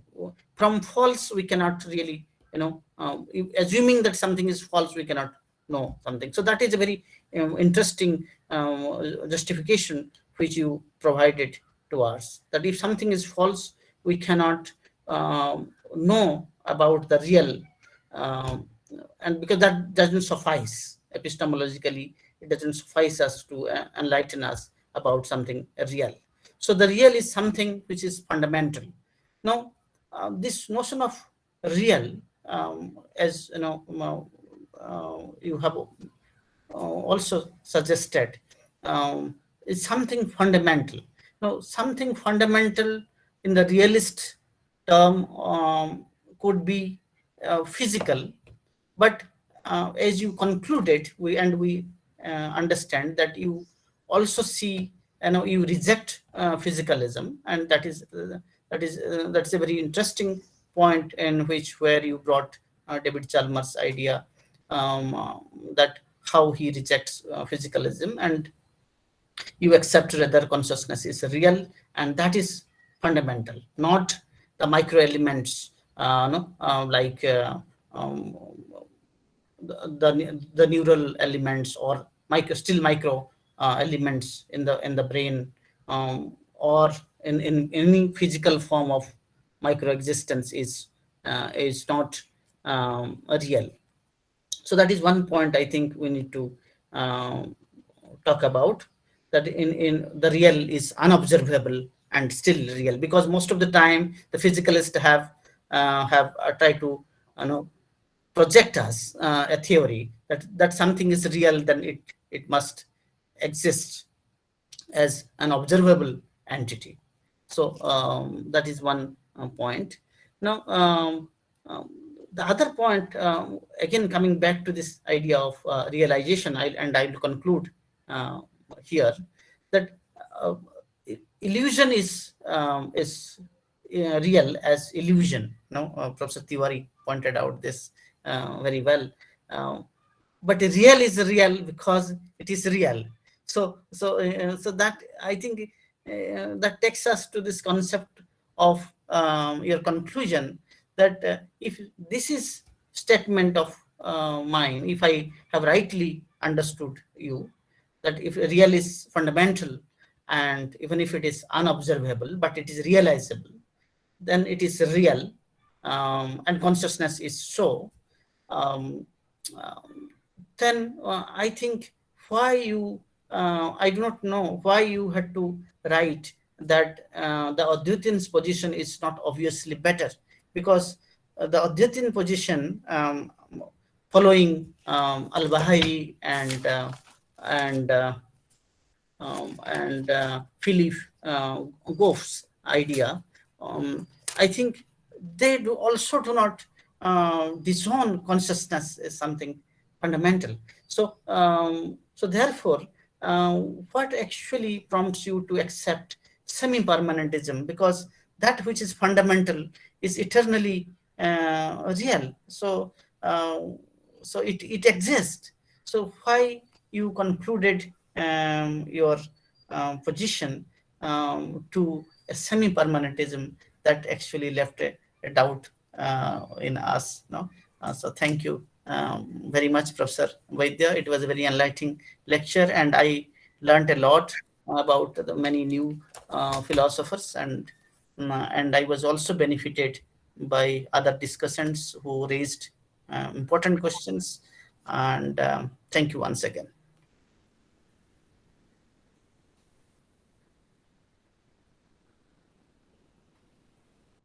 Thank you so much, sir. Professor Anand Jayprakash Vaidya, sir, would you like to take a moment to respond him? Sure, I'll just say a couple of things because we've been at it for a while. So thank you very much for your comments. Maybe I should just say something about what you said at the end. Why do I conclude with a semi-permanent self when we exist, when fundamental reality is permanent, it would seem like? Okay, well, first of all, I'm not sure that I'm convinced that fundamental reality is permanent, but I think I can understand the arguments for why fundamental reality must be permanent. I can definitely, and in fact, I think there was a student in India who gave me an argument for thinking about this. And I think the argument was basically the following. Look, why is there something rather than nothing? Well, the reason why is because it's impossible for there to be nothing. So that gets rid of that. So then there's always something, right? Because it's impossible for there to be nothing. So this student from the University of Delhi, I think, or JNU, emailed me and was talking to me, and he gave me this argument, and I was like, "It's a great idea. I like this argument." So it's good, but so I can understand why fundamental reality is permanent. But it's not inconsistent with the idea that a non-fundamental reality existent, such as a person, can't be semi-permanent. The reason why is because persons don't exist at the fundamental level. Persons exist in a different reality. They live in the reality of temporally bounded agents. They don't exist in the reality of transcendental atemporal agents. So basically, I mean, even some of this I think I even get from Ramanuja. I just think the idea of temporal boundedness doesn't have to mark reality versus illusion or a lower degree of reality. Just because something is temporally bounded doesn't mean that it's less real than something that is temporally unbounded. So I think the reason why I think the semi-permanent self is consistent with the permanent reality is because the semi-permanent self exists in a reality that's just a different kind from fundamental reality. Thank you very much. Yeah, thank you. Thank you so much, sir. Thank you. And now we are reaching towards the completion of the session, and Professor R.C. Pradhan is about to give his presidential remarks. So let me take a moment or two to tell you all that Professor R.C. Pradhan is an alumnus of our department, and he was formerly a professor of philosophy and head of the department in the Department of Philosophy, University of Hyderabad. He is unquestionably an authority in the area of philosophy of language, especially Wittgensteinian analytic tradition and philosophy of mind. And he has written, edited, and published several books on the philosophy of mind and analytic philosophy of Wittgenstein. So I request Professor Pradhan, sir, for his presidential remarks. Over to you, sir. Friends, it was a great learning experience to listen to Professor Vaidya and the discussion that followed his great lecture. This is not my job to raise further questions. It is mine to highlight. It is my job to highlight a few important points which Professor Vaidya has put before us for further development, further thinking. One of the ideas is that the notion of illusion, which has been available in the 3 or 4 or 5 different forms, he has really shown how inadequate they are. And he has also come to the conclusion that it is not necessary to have the concept of illusion, even if you are pursuing the knowledge of the reality itself. It is not necessary that illusion is a stepping stone towards the understanding of the reality, whatever the reality may be. So in a sense, he has given the idea that those who talk of illusion, especially with reference to Advaita Vedanta, because Vedanta has got a bad name as a system of illusionism, but that is, he has really dispelled that kind of misconception about Advaita itself, because he has proved that the dual consciousness itself is real. And he has also asserted that the jiva, or the self, the individual self, is also real, along with the reality of Brahman.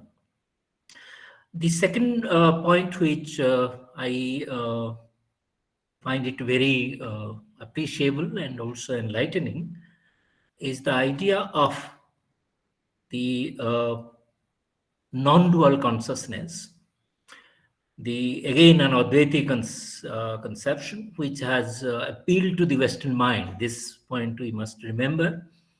Professor Vaidya is not defending either the Western point of view nor the Indian point of view. He is engaging in a cross-cultural debate about consciousness.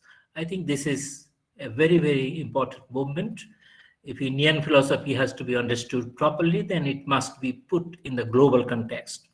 We cannot confine it to a particular school or particular system. We must liberate it from the stranglehold of traditionalism and some kind of sectarianism in philosophy. The point that he has well mentioned and argued for is that if non-dual consciousness is taken as fundamentally real, and some of the problems with regard to dual consciousness can be solved. The first solution is that dual consciousness is in no sense unreal or illusory. So this is a very important point. And second, the idea which Professor Panda also raised, whether non-dual consciousness has to be intentional, and whether non-dual consciousness itself will have phenomenal properties. I think we are here somewhere in a tricky ground. The debate about phenomenal and the representational consciousness has a different context. And phenomenal consciousness is really an argument for the qualia. And that debate has its own context. But when we talk of transcendental consciousness like non-dual consciousness, I have used the word transcendental deliberately to remove it from the context of empiricality of consciousness or its conditional character. Empirical consciousness or consciousness of the type in which there is intentionality is bound to be dual, and that is vouchsafed by Husserl, by the philosopher of mind like Searle. Here we cannot escape dualism, because intentionality is a dualizing concept. It relates the self with the world. But when we are talking about transcendental consciousness, why do we raise the expectation of having some super intentionality on the part of Brahmic consciousness or the non-dual consciousness? What is the necessity of that? In fact, we are transcending from the conditional consciousness to unconditional consciousness. So there also, if we raise the question whether Brahman has a desire, if Brahman is also having a will to fulfill, of course, there have been references to the Upanishads, Ekahum Bahusyam.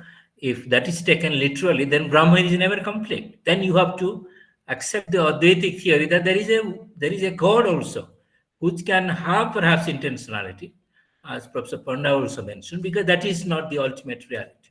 So some of these issues which are very, very important, Professor Vaidya has very ably and with scholarly strength, he has really proved that cusping consciousness or universal consciousness or non-dual consciousness could be a possible solution to the problems which the combination problem, the micropsychism, and the decombination problem of the macropsychism may fail. Because if we take a jump from the individual to the universal, there is a problem. How do you jump? And if we again come down from the universal to the individual, there is also a problem. How do we come? That is a problem of, but Advaita has given a solution that this gradual going up and the gradual coming down is also possible, and is possible because everything happens within consciousness. So we have to accept, as Professor Vaidya has rightly pointed out, that universal consciousness or non-dual consciousness has to be taken as fundamentally real, and the individual self also has to be taken as real, though not in the fundamental sense. So I think Professor Vaidya has given us a vast canvas for us to think about, but the main points which he has really today emphasized is the Advaitic insight. That is what attracts me. He has emphasized that the Advaitic insight could again be revived to solve some of the issues regarding consciousness. I'm really thankful to the Department of Philosophy of my alma mater to have invited me to preside over it. There is nothing to really preside over. It is only to learn from others. And I have learned a great deal from Professor Vaidya and also from others who have engaged themselves with the questions raised by Professor Vaidya. Thank you very much. Thank you, sir. Thank you so much, sir, for your precious time and valuable remarks. And now I request Dr. Baleshwar Prasad Yadav, a senior assistant professor in the department, to kindly give a vote of thanks. Dr. Sir.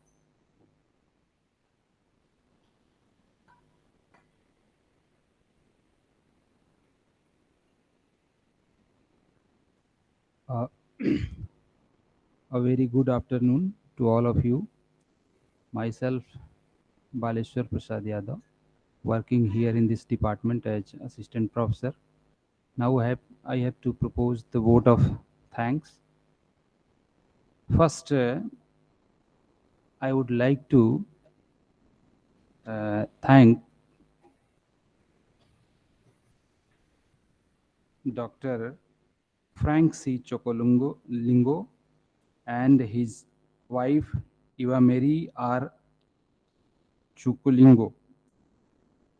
As we know that this Chookolingo lecture series is organized every year in memory of these two dignitaries, and they have provided the fund for this lecture.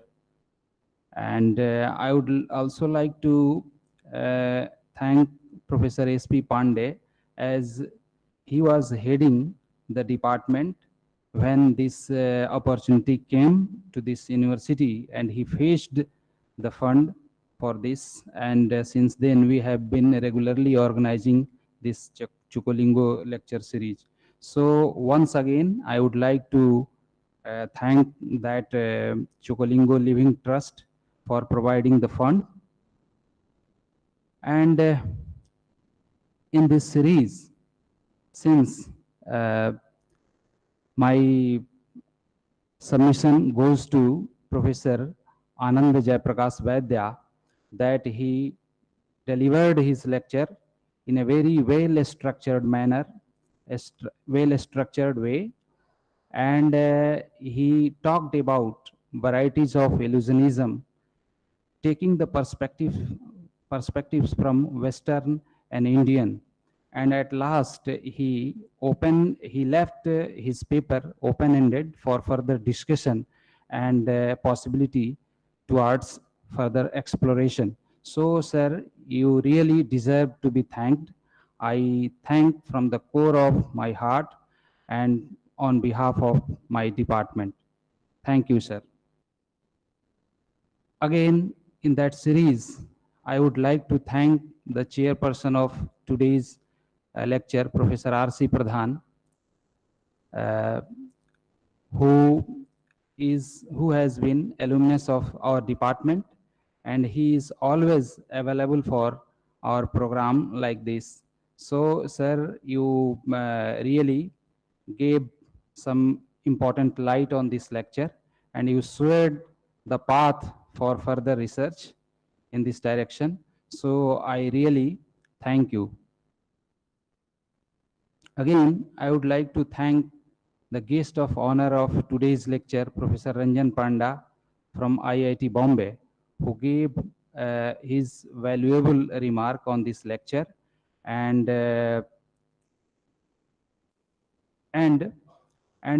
pointed out some features and clarifications regarding illusionism and dualism regarding consciousness, concept of consciousness. So you really deserve our thanks. I would like to thank from the core of my heart and on behalf of our department.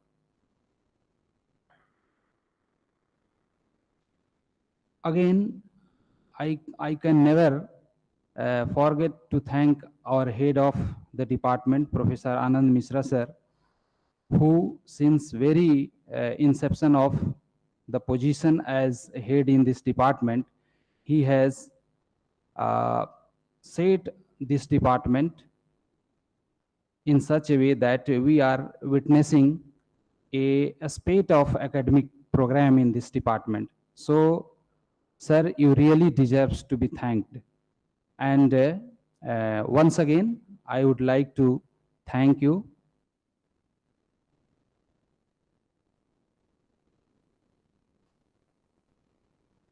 Apart from some dignitaries, I would like to thank Professor Dr. Ajay Verma from JNU, Dr. Alok Tandon, a freelance philosopher, and Bhupesh Dev Burma, Professor G.P. Das sir from Odisha, Professor D.A. Gangadhar from the same department. From our department, he has been professor in our department. Professor D.N. Tiwari of the same department, who has recently retired from this department. Professor Durgesh Chaudhary, Dr. Pramod Bagde, Professor Jyotsna Srivastavji, Dr. Sarita ma'am, and Dr. Rahul Maurya ji, Dr. Kalpana Yadav ji, Dr. Rajiv Lochan Behra ji. And I would also like to thank Dr. Arvind Jaiswal and Mr. Digvijay Misra for their technical supports. And apart from this, I would like to thank all the students who have been participating for a long time, and they are enjoying, and we will also be available for another lecture in that series. So I would like to thank all you. Thank you all. Thanks to you too, sir. And Professor Vaidya must be feeling sleepy as it is almost 3 a.m. over there. So thanks is a very small word for your effort, sir. Thank and, you. No, it's delightful. Thank you, everyone. I appreciate it. Thank you Professor so Mishra. much. Thank you, everyone. And with the permission of the chair, I announce the end of the session here. And you are all now invited on the lunch. Thank you, everyone. Thank you, one and all. Thank you. Bye-bye. Bye, sir. Thank you. Thank you very much. Bye bye. 3 घंटे का cinema होता है यहाँ 4 घंटे का